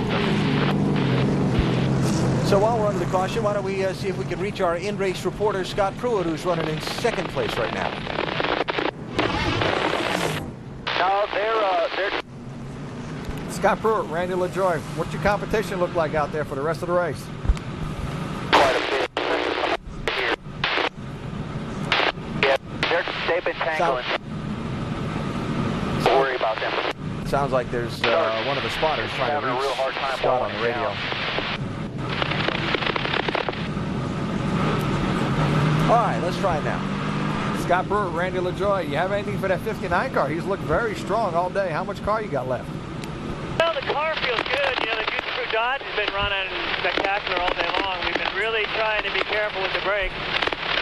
We leaned on them a little bit harder that last run, but still trying to leave a little bit for the last 10 laps. So we'll have to wait and see. The 59's been strong all day, and as well as fellows right behind me. So I think it's going to be a great show to the finish. And I'm sure the crew chief says you got 10 extra gallons of fuel. Don't worry about it. You know what? Of all the things I got to worry about right now, that's not one of them. If we run out of gas, it's not going to be my you know what on the line. Okay, Brad, here you go. It's all in your court now. You know, as much horsepower as we got under this Juicy Fruit Dodge today, we're getting great gas mileage, and yes, we can make it from here. You know, it's all in Scott's hand to get by that 59, and he's a great race car driver. I'm glad I got him in my camp today and next week. Okay, guys, that's awesome. Good luck. Thank you, Randy. So they say they've got enough fuel. Do they have the car to get by Marcus Ambrose in the laps remaining? Working to the final stages today in Montreal. We're coming back in a moment.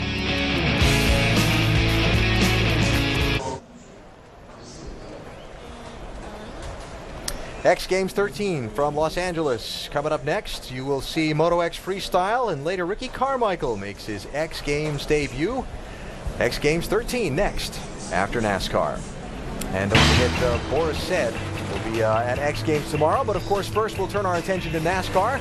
The Nextel Cup Series at Pocono, presented by Rush Hour 3, 1 o'clock Eastern Time. Dale Earnhardt Jr. on the pole for the first time in forever. He and Kurt Busch will lead the field to the green flag. ESPN.com has more information for you. Our coverage begins tomorrow at 1 o'clock Eastern Time. You don't think he wants to be in that chase? Junior? Yeah. Oh, yeah. That whole race team stepped it up a notch. There are all kinds of ways to have a good time around the aisle, the Notre Dame aisle here in Montreal. That's got to be a little bit chilly, that water temperature, though. The double-duty drivers who will be back in Pocono tomorrow that are racing here in Montreal today. Where are they running in the race? Some of them making out pretty well. Some of them not too good. You know, Carl Edwards had a rough day. He's having a rough day. But that's something that those guys obviously are going to look at. They felt something hitting earlier in the weekend on Thursday. They seen that it was definitely rubbing the racetrack. You know, a lot of guys have done that on speedways. You end up having to go in there and refabricate the race car so it clears the ground. So we're coming to green flag. Clean them off. There will be 14 laps to go. Marcus Ambrose leads. Scott Pruitt is second. Ron Fellows third. Kevin Harvick fourth. Robbie Gordon fifth. There are 18 cars on the lead lap. How many of them have enough fuel to make it to the finish? And oh, what if we get a late caution and we end up with a green-white checker overtime finish? Well, you know, we heard Hornaday earlier say about the brakes glazing over. We're going to find out in turn one how many guys have brakes glazed over. Because if they do, they're not going to stop that good. Ambrose to lead him back to the restart.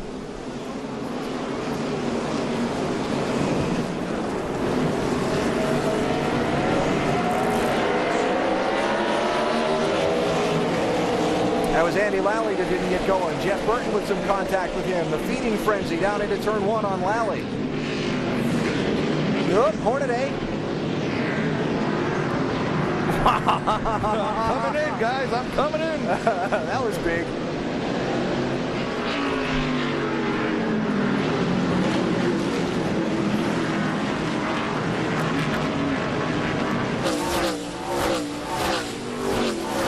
Whoa, trouble. Yeah, that was Pappas coming out sliding from the grass. Boy, Mexico City, Boris said, passed about 3 cars one time doing that. Who was it? It was Scott Pruitt that we heard from earlier talking about patience. You're going to have patience until you get down to the laps that counted. Absolutely. Well, we're down to the laps that count. 13 to go. Which is still a long way away. I mean, that is a long time sitting in this race car for another 13 laps. There's Boris said. Ron Hornaday, that is for 9th and 10th spots. It's time to go. Boris says, okay, these guys in front of me, they're not going to stop. I have to catch them. I have to run them down. Hornaday looking a little the worse for wear for his little excursion down there, boiling the brakes some. Well, look at who's 2 cars behind Hornaday. The birthday boy. Was that Nick Johnson? Yeah. Oh, okay. And I'm sure they relayed the message that it wasn't just the 17 that picked Ron's tires off the ground. Well, you drivers never forget, do you? That happened on what? Lap 2, lap 3? Lap 2. Yeah, we don't. It could be months. We don't forget. 12 to go. Ambrose and Pruitt being chased by Ron Fellows.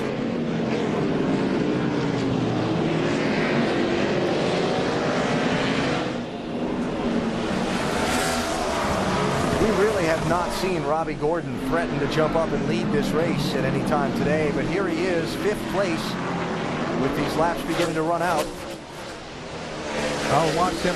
His tail end is kind of wagging a little bit more than everybody else is. Under throttle, he's a little looser than everybody, it looks like. Andy Pilgrim around Jeff Burton back in the picture there to pick up a spot. Pilgrim 6th, Burton back to 7th. It was so neat to watch Ambrose earlier in the race, which is Scott Pruitt's doing now. They're never getting right behind the guys. They're getting as much air to the brakes as they could.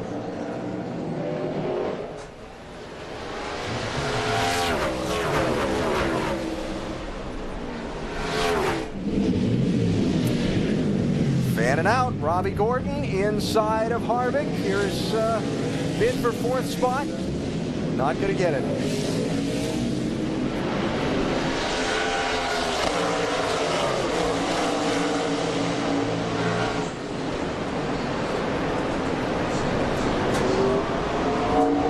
Look at the distance he's opened up in 2 laps. Ambrose. Yes. Yeah.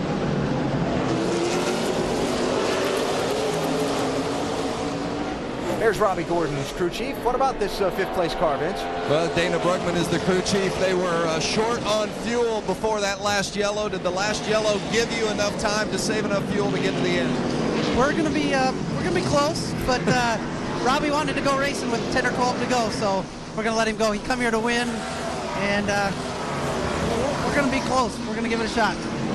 That's racing, guys. So back to your previous statement, when the crew chief says we're going to be close, you know, you just go. You just step on the gas. If you run out, you run out, and then we'll talk about it later. But if he says I'm going racing, you better look out.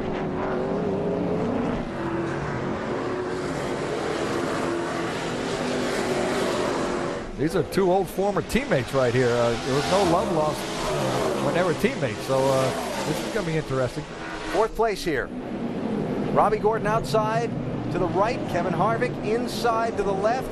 But then inside becomes outside in the other corner. That's Robbie Gordon thinking ahead to the layout of the racetrack. Absolutely, and that's what Jeff Burton was telling me earlier in the week. He goes, you know, when you set these guys up to get on the outside of them, so the 2nd corner, you're on the right angle. So Gordon to 4th. But seeing just that little bit of time, he ran side by side with Harvick. Look at the gap the front 3 pulled on him. It'll be interesting to watch. I'm going to watch lap times here and see what he's running compared to Marcus Ambrose.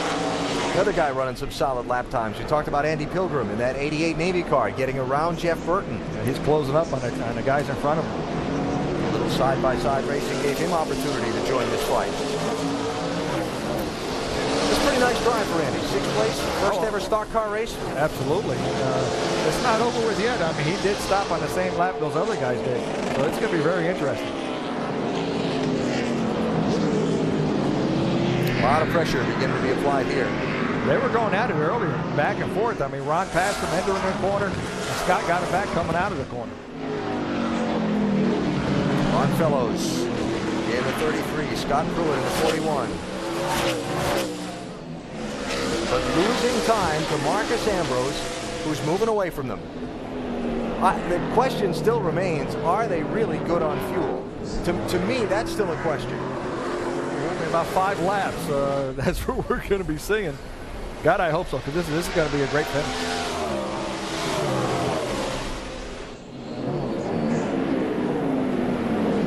Some calculators smoking down on pit lane trying to calculate those numbers, huh?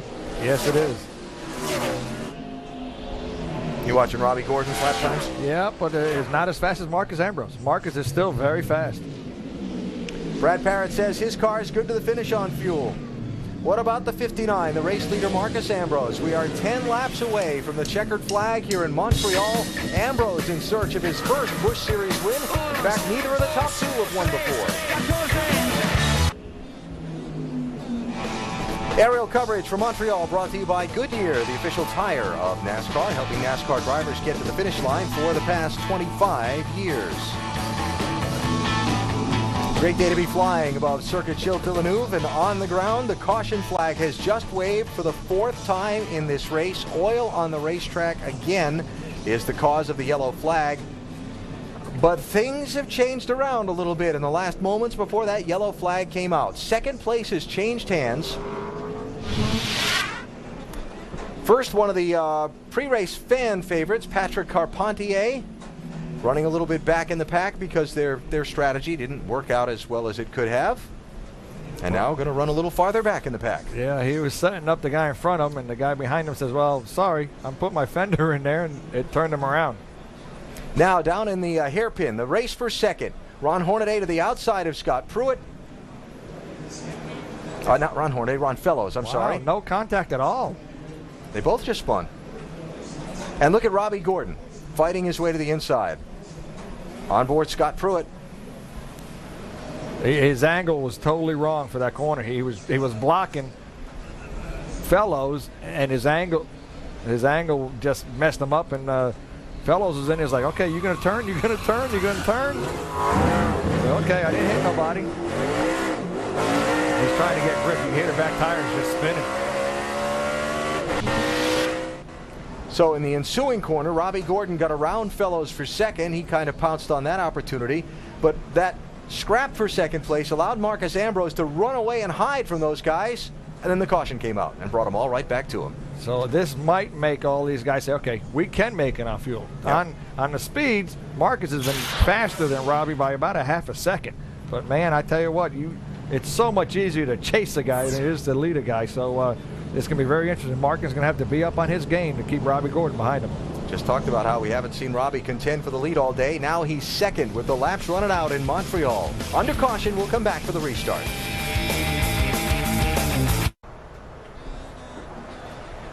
Back in Montreal in the NAPA Auto Parts 200 presented by Dodge. We know the reason now for the oil on the racetrack. It came from this car. Boris said has gone to the garage, apparently with troubles under the hood, and one of the pre-race favorites is out for this race. Will not be around in these final laps. Oil dry being put down in the hairpin turn.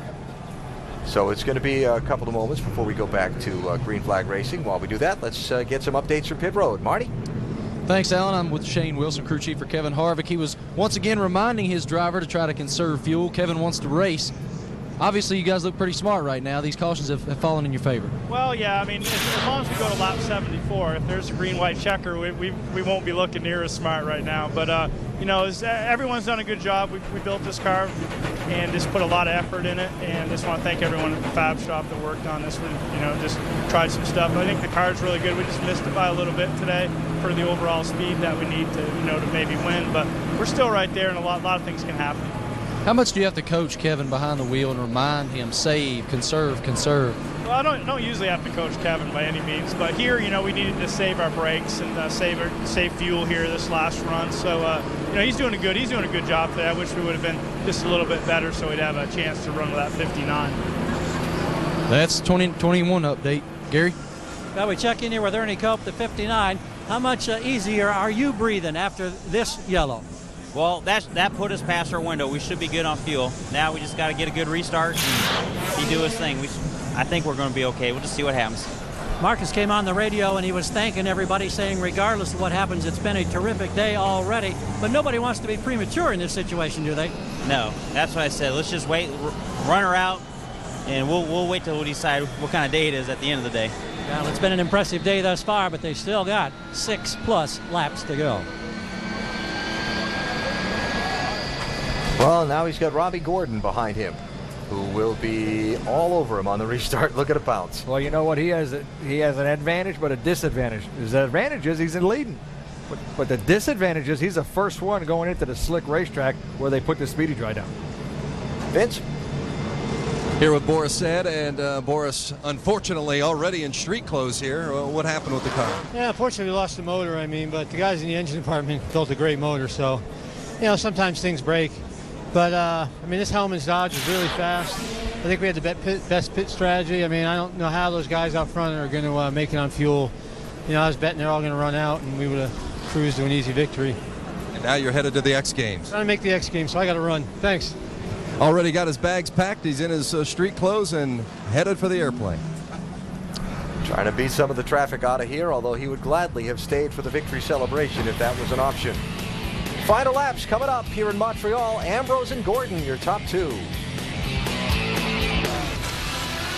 The NASCAR Busch Series in Montreal brought to you by Quikrete Cement and Concrete Products. Quikrete, king of the concrete jungle. By Valvoline, 100 years under the hood. And by Lotrimin Ultra, the 1-week killer cure for athlete's foot.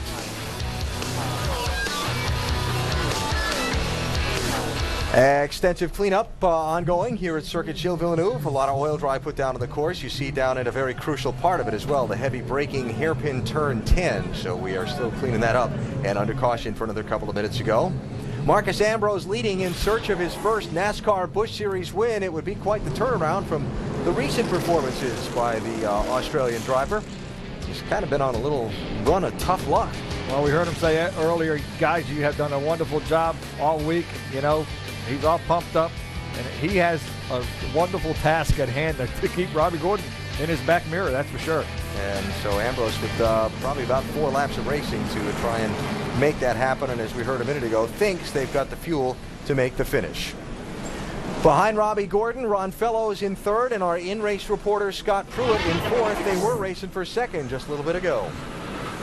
Scott Pruitt, Randy LaJoy up in the booth. What do you got left, and what happened out there? Well, I was just down on the inside trying to protect my line, and it was like there was a bunch of oil coming through 8, 9, and then 10. You can see how they're cleaning it all up now. Got down there and couldn't get stopped, and then just slid. So, unfortunately for the Juicy Fruit Dodge, car's running good. It's just when you get into oil like that, not much you can do. Okay, thanks, man. You're going to have about 4 to go. Good luck.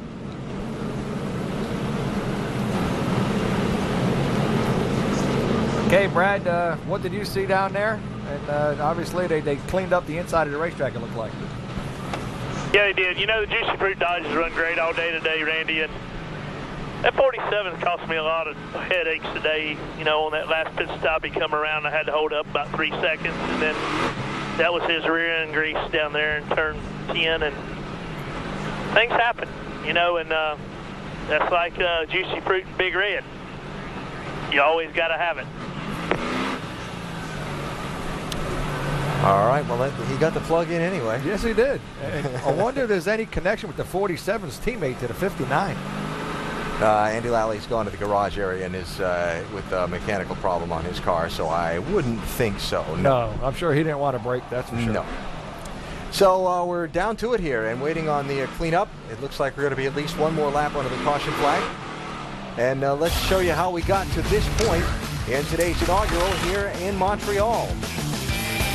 Carl Edwards making a leap of faith over some of the curves earlier. Well, that leap cost him a broken truck arm mount. They had to go to the garage and repair it. He's back in 30th place.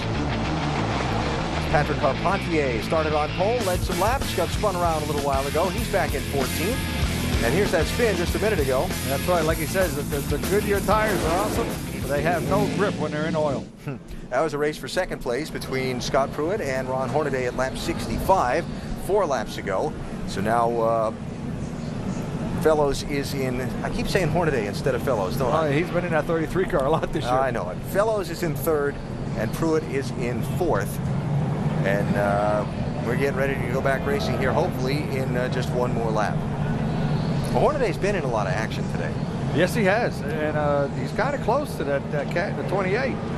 Maybe he's going up to say hi to him. You won't let that go, will you? Well, for Ron Fellows, going from racing to second to being back behind Robbie Gordon now. The top Canadian driver in the field would be Fellows at this point and hoping for a home country win. And Fellows talking here on his team radio just a few moments ago about what to expect here at the end of the race. Pruitt just wasn't going to give it up. I tried to go around the outside of me, ran me way wide, and he spun. I got crap all over my tires, and Robbie got by me. At 10-4, 10-4. We saw it on the replay there. But that's good because Robbie's going to rough up the 59 here, so just be ready for that. Copy that. Dan Stillman, the crew chief, with words of encouragement for Ron Fellows. That's right. It's not out of the realm of possibility, is it? No, that Pruitt could still win this. No, the Pruitt, okay. That's right. I mean, I'm sure Fellows is thinking, okay, these guys are going to rough each other up. I'm going to sneak by, you know, but he got just slowed up enough to get Gordon to get by him. So when Pruitt spun out, so you know, you don't never know. Any one of these top 5 cars could be it, or they can run out of gas. Getting down to the final laps on this thing, and before it's over, just a couple thoughts. First of all, the fan turnout here in Montreal. They were coming in yesterday for practice. This place was half full yesterday. At 8 o'clock in the morning, they were trucking in here. Said between yesterday and today, a little slip brought into us earlier that the attendance for the weekend, just about 130,000 fans between yesterday's practice day and today's qualifying and race day. As far as the fan support, this inaugural race in Montreal has been an unquestioned success. As far as the race itself, there were a lot of concerns at the start of the day that it would be a crash fest and a caution-filled affair, and really all the cautions have been for oil on the racetrack, just about. Absolutely, and you know, the brake issues we've heard about, you know, we heard the 59 say, hey, he's got plenty of brakes left, so it's going to be very interesting. I think Ron Fellows has Ron Fellows has a lot of brake left, and it sounds like the 41 does too. We heard Kevin was a little slow on brakes. You've been listening to me too much today. Yes, you're rubbing off on me. Crew chiefs have had to work hard on their strategy today to try and figure out what the right ticket was going to be at the front of this thing at the end. And we've seen some twists and turns throughout the day. And now we're getting ready to settle this thing on the racetrack, hopefully green to the finish, with a 4-lap run to the checkered flag. If they have brakes left, boy, they're going to be using them up here in the next couple of turns, that's for sure. So Marcus Ambrose in search of his first career NASCAR Busch Series win. Remember, his background comes from road course racing. He told me earlier this weekend he felt like this was a chance to get back on even turf with a lot of people instead of on the ovals where he felt he's still on a learning curve. He is out front. He's had a tremendous car all day long and run some of the quicker lap times all day at different points during the race. Robbie Gordon behind him.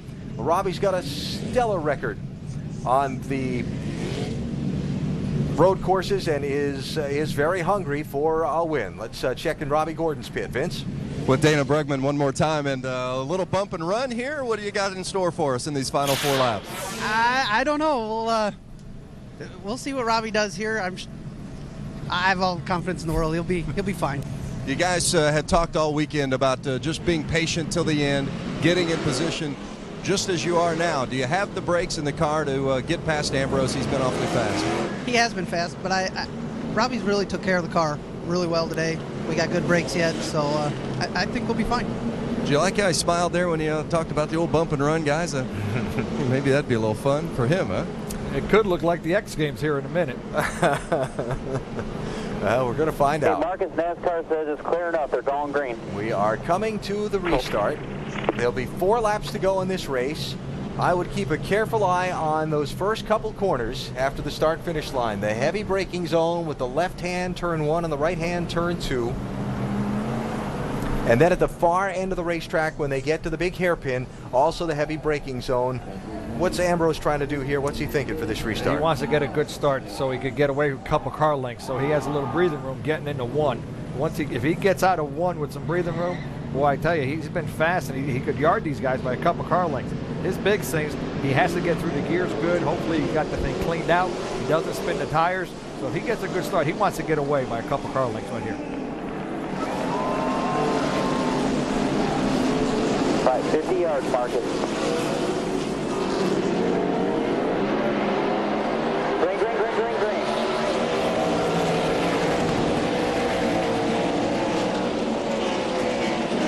Harvick inside of Pruitt for 4th place. Pruitt shuts the door on him. Harvick hits him back, and he gets Fellows. Big pile up down in turn 2. Took out his teammate. Took out his own car he owns. They're still running into each other trying to get through it. Brad Coleman involved, Ron Hornaday involved, and up front, Robbie Gordon by Ambrose, who goes back on him. Caution flags waving. Well, we'll wonder what the loops are with this thing. Boy, we didn't see the pass, but it looks like the back of Ambrose's car, the right rear corner, is all tore up. So obviously, he might have repaid the favor. And Robbie Gordon still sitting sideways on the track, trying to get turned back around the other way. Marcus did what he wanted to do. On the beginning of that, he did yard him a couple car lengths. So 1 and 2 was good, but obviously when he got to 3 and 4, he might have got a little help. So things going all kinds of crazy here on a restart with 4 laps to go. First they pile up behind the leaders down in turns 1 and 2. All kinds of damage on some of these cars coming back around. And then the race for the lead goes crazy as well with Robbie Gordon and Marcus Ambrose, and Gordon ends up sitting sideways and backwards on the racetrack. And the full course caution is out. You know, some of these guys didn't put a scratch on their racetrack. Still 4 laps to go, and now they're all tore up.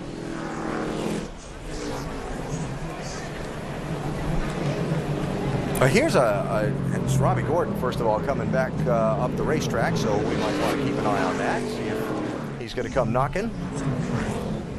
Yeah. He is going to come knocking, I believe. Well, if he started it, you know, you have to be able, you can give it, you got to be able to take it.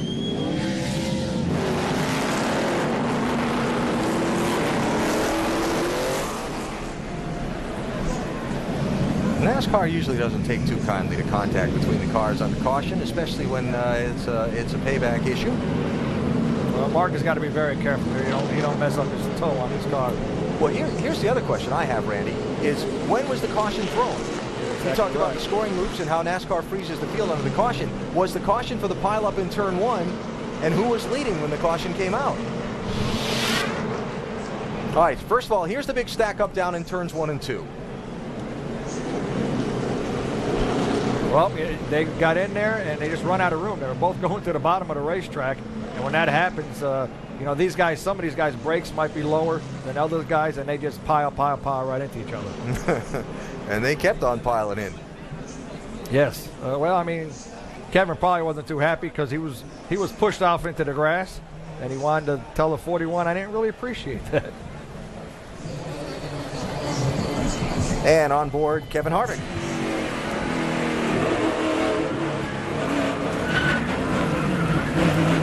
Yep, he got in there on the outside of the guy and got pushed into the grass and trying to make it back to the inside. And from Pruitt.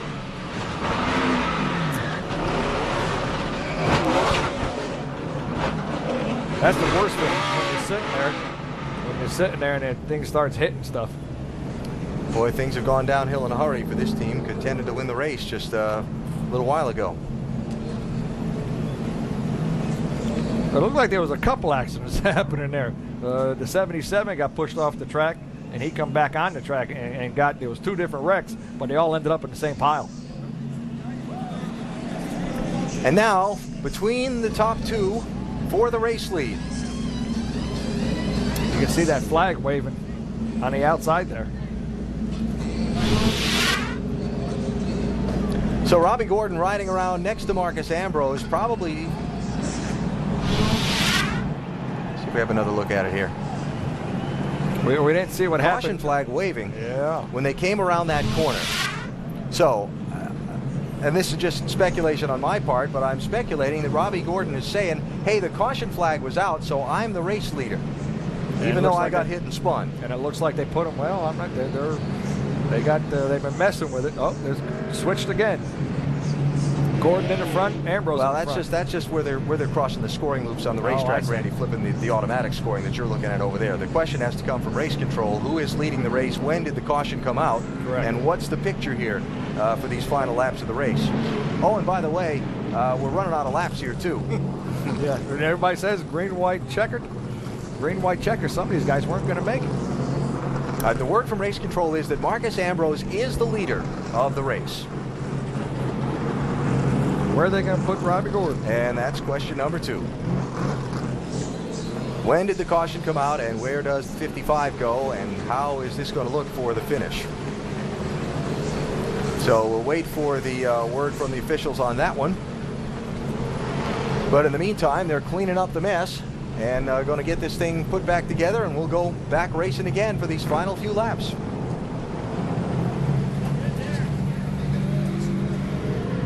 Might be giving these guys one to go in the backstretch. That's usually where they do it.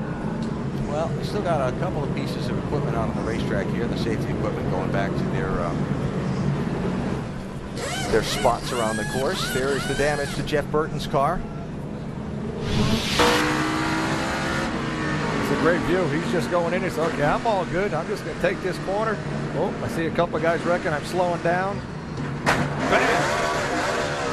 That was that second wreck I was talking about. He just got cleaned out from behind. Marty? Yeah, Alan, they're down here. They've pulled out the baseball bats. They're putting on duct tape. The 29's pretty used up.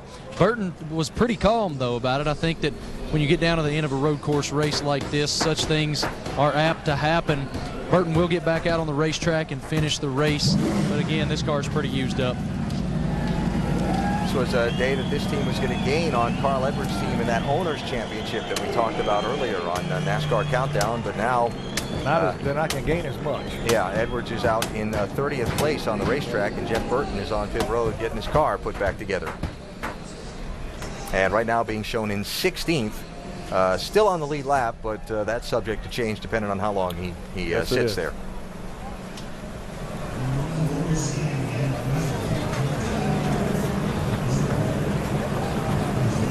Trying to go back and show a little different angle on what happened with the leaders. Here's how Robbie Gordon made the pass on Ambrose to get in front of him, and then the continuation.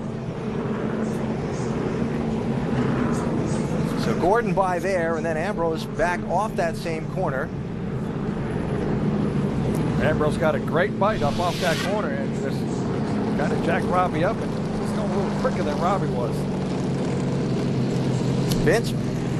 You know, one of the worst people you can be in a situation like this is a NASCAR official, because they're getting it from both camps. Certainly down here in the 55 camp of Robbie Gordon, the crew was pleading that indeed Robbie was ahead, or should have been ahead, of Marcus Ambrose when that yellow came out. And all in good nature, but certainly the NASCAR officials are the guys that the teams are looking for immediately when there's some sort of controversy this late in the race. So Robbie Gordon will be back in that number 2 position, but the guys down here aren't too happy about it in the 55 camp.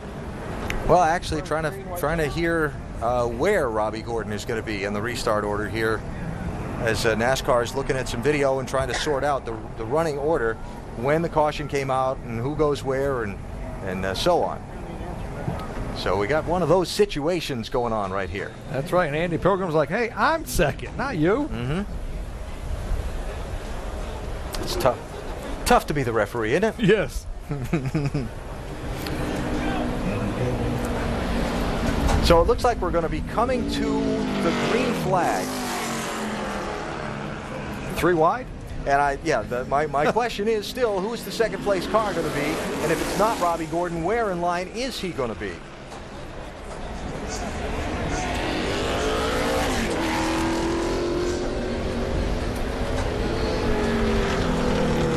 We're hearing that he's not going to be the second car in line. We're going to find out where they do put him in line. It's going to be a little bit farther back in the pack, I think. I don't believe Robbie's going to be up there knocking around with the leader for the win here. Well, what happens is when they freeze the field, you know, I think you have to maintain a certain speed. So Robbie was turned around there, couldn't get the thing fired back. So that's one of the things that's going to be difficult. And that's a decision that's not going to make him happy. NASCAR, all right, we're not coming to the restart, obviously. The pace car is still on the track. While they sort it out, let's take a break. We'll come back for the finish.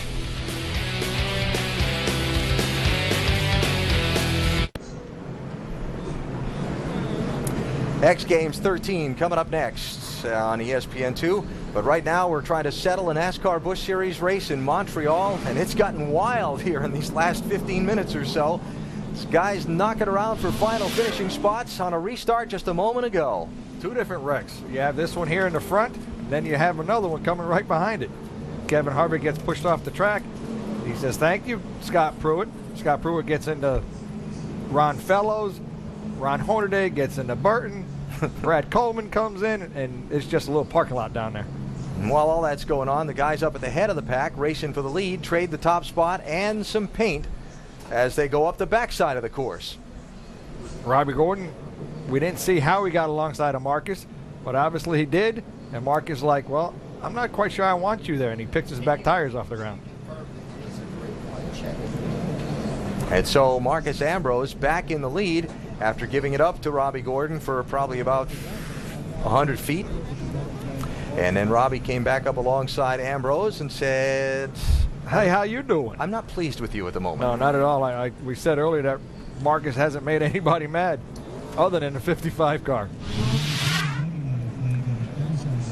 So we're coming to the green flag. We're being Robbie Gordon's still in line in second place on the racetrack. We're being told that he is going to be back around 12th place after they reviewed the scoring and put him in and determined that that's where he should be. That's what we're hearing. He still hasn't yielded that spot on the racetrack yet. Well, you know what? I think the cat sitting in 5th might win this race because they all said a green-white checker, they're not going to make it. NASCAR is apparently communicating to Robbie's pit, those officials you saw standing there, saying, hey, you've got to drop back in line. I'm sure the response coming back from the race car is, don't like that call. No. But 10-4, behind the 33. We need to get behind the 33 or we're going to get black flag. Behind the 33. that's what's going on now as we come to the restart. So Andy Pilgrim in the 88 car for Dale Earnhardt Jr.'s team is going to be in second place. We still got a couple guys side by side there. One spot if we go behind the 33. Green, white, checkered. The 33, I don't see him. 28 of Janssen and the 21 of Harvick.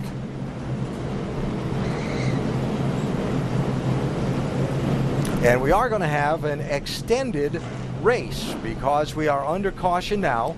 NASCAR has a rule that if the race would be under the caution flag as the conclusion of its scheduled distance approaches, then they will add what they call a green-white checker finish. So they'll wave the green flag, run a lap, wave the white flag, which in NASCAR is the signal that you're on the final lap of the race, and then come back to the checkered flag. Once they do start that white flag lap, though, if there is a crash or something that brings out a yellow flag, then that's it. The field is frozen. The race is over at that point. Doesn't look like the 55 is moving behind the 33. No. So we'll probably see the black flag for Robbie Gordon here. The question is, what will we see between Robbie Gordon and Marcus Ambrose as we come to this restart? It got wild last time down in these first couple of corners. What's it going to be this time?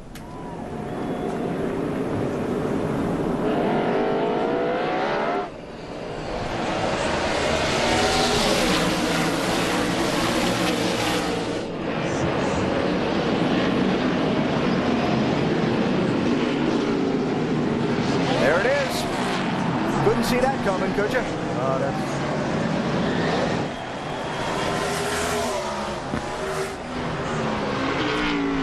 He might just have to drive off the island because NASCAR might be just a little mad at him.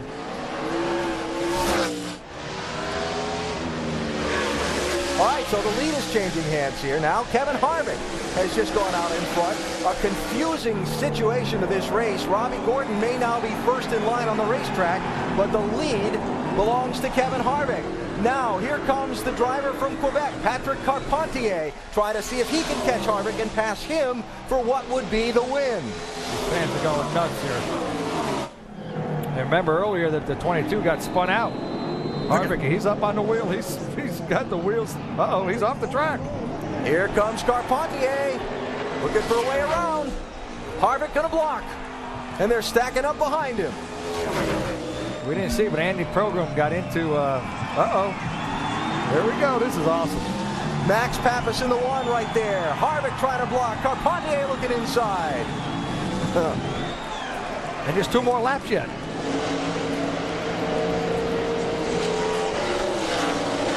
Andy Pilgrim got in the back into the side of the 59, so Andy was leading the race for about 2 feet.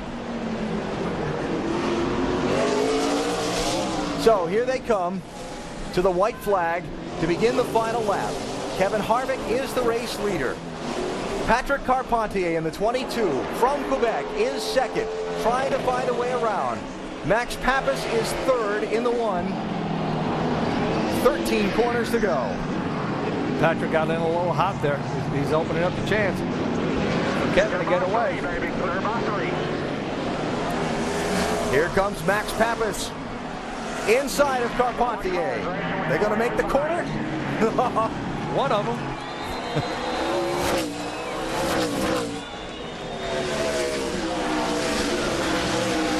Okay, Shane said they didn't have enough fuel. This is going to be a nail biter.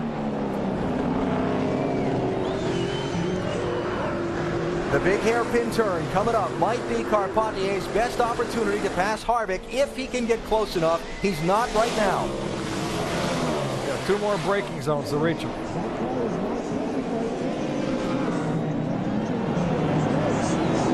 Now they'll make that run down to that big hairpin turn.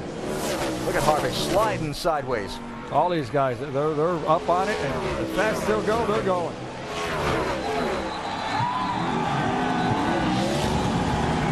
Listen to the Quebec fans screaming. 1, 2, and 3. 1 more corner to get it. They'll come to the end of this long, high-speed straightaway, jam on the brakes, have a quick right, a quick left, and onto the final straightaway where the checkered flag will be waving.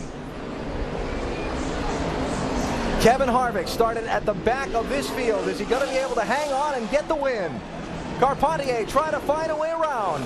but Kevin Harvick is going to go from worst to first, and Kevin Harvick's name will go on the winner's trophy in the inaugural NASCAR Busch Series race at Montreal. That's just awesome for that race team, boy. They, like I said, look out. Someone should tell these guys the race is over. Look, there's still guys spinning down there.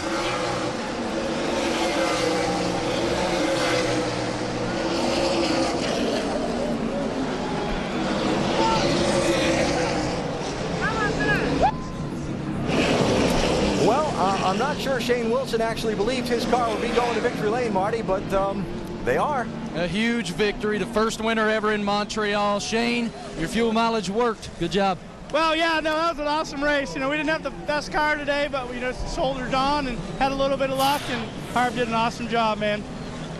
He drove that thing like crazy right there at the end. Were you afraid he might run out? Oh, no, I'm not afraid. It's just a great race. I love racing hard like that. It was fun. It's a great time today. Shane Wilson going to victory lane, guys. Didn't I say those guys are going to be up front at the end of the race?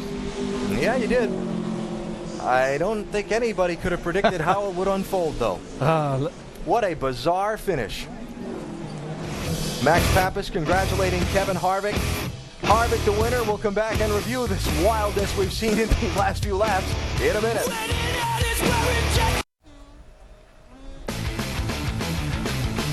Back in Montreal, Kevin Harvick is the winner today here at Circuit Gilles Villeneuve. Though still some ongoing action on the racetrack with Robbie Gordon, who has not been declared the winner by NASCAR. In fact, he was black flagged by NASCAR. And our Royal crowning moment comes with the way that Kevin Harvick got the race lead. Went green on this green-white checker restart. Robbie Gordon gets into the leader, Marcus Ambrose there. Harvick is running behind Andy Pilgrim and yet comes out on top. Once the windshield cleared, Kevin looked and says, wow, I'm running behind this 88 who's all tore up, and I'm looking good here, guys.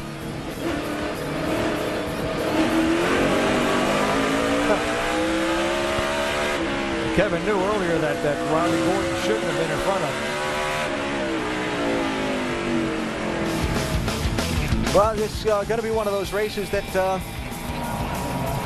everybody's going to be talking about this week. Yeah, we're having group donuts out here. Carpentier doing them as well. I guess saluting the hometown fans. What a great day for that team. He finished second.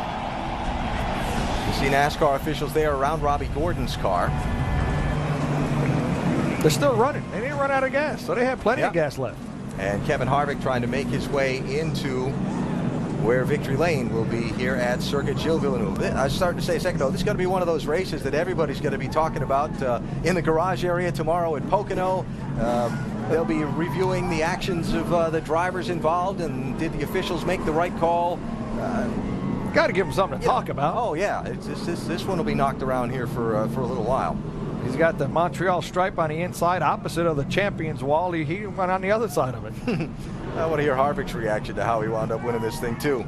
30th win for Kevin Harvick in the NASCAR Busch Series. 4th win of this season. Ties Carl Edwards for the most this season. And Vince Welch is in victory lane with Kevin Harvick. Well, Kevin taking a cold drink certainly has deserved it after this long day, as you noted, from worst to first to win this one here. And the celebration is on for the 21 team and Kevin Harvick doing the double duty this weekend. And it didn't look good for you at times, and wondered whether you're going to have enough fuel. At what point were you confident that you were going to get the win? Oh, never. I mean, it got, man, did it get rough. That was like Martinsville rough there at the end. And, you know, I don't know what, I saw the 55 parked back there on the backstretch, and I think about 10 cars passed him. And I don't know what happened to the 88, but, you know, we were here for one reason, that was to win. And hate to deal with Scott Pruitt, but you got to give somebody a racing lane when you're side by side with him. You can't just run them in the grass. So it is what it is, and just got to thank everybody at AutoZone. I guess that's why we came up here, put on a show. Show ended good. You know, they talked about qualifying was going to be so important for track position. How'd you come from the last starting spot to win this race? They didn't think it was going to be possible. Yeah, I really didn't. I mean, you know, I thought I thought track position was going to be really important, and it was. I mean, track position was important, but a fast car was more important. And the car never really drove how we wanted it to drive. You know, we practiced on Thursday and wound up, you know, having to adjust on it through the race here, and it just really tight all day. But in the end, it was good enough. Kevin Harvick's the winner. Marty? Vince, I'm here with Robbie Gordon. Got out of his race car, hopped on the roof, saluted the fans. Very rough racing there at the end. Robbie, what happened? Well, if you want to know my opinion, I won the race. So I completed all the laps. And if you've seen this happen before, guys get spun when they slow down. That's exactly what happened with Marcus. He spun me when I slowed down, and they tell me I'm going to go back to 17th. It's not the way it is. It's happened many times. They set precedents before, and we'll appeal it. We won this race. You chose not to go do the black flag and stay out on the racetrack. I went back NASCAR to the position after I was spun, like it's happened many times before, okay? Thank you, Robbie. Guys? So the thoughts of Robbie Gordon there on the outcome of the race. Well, you know, I mean, his take is, you know, he got spun out when the caution was out, and he wanted his position back.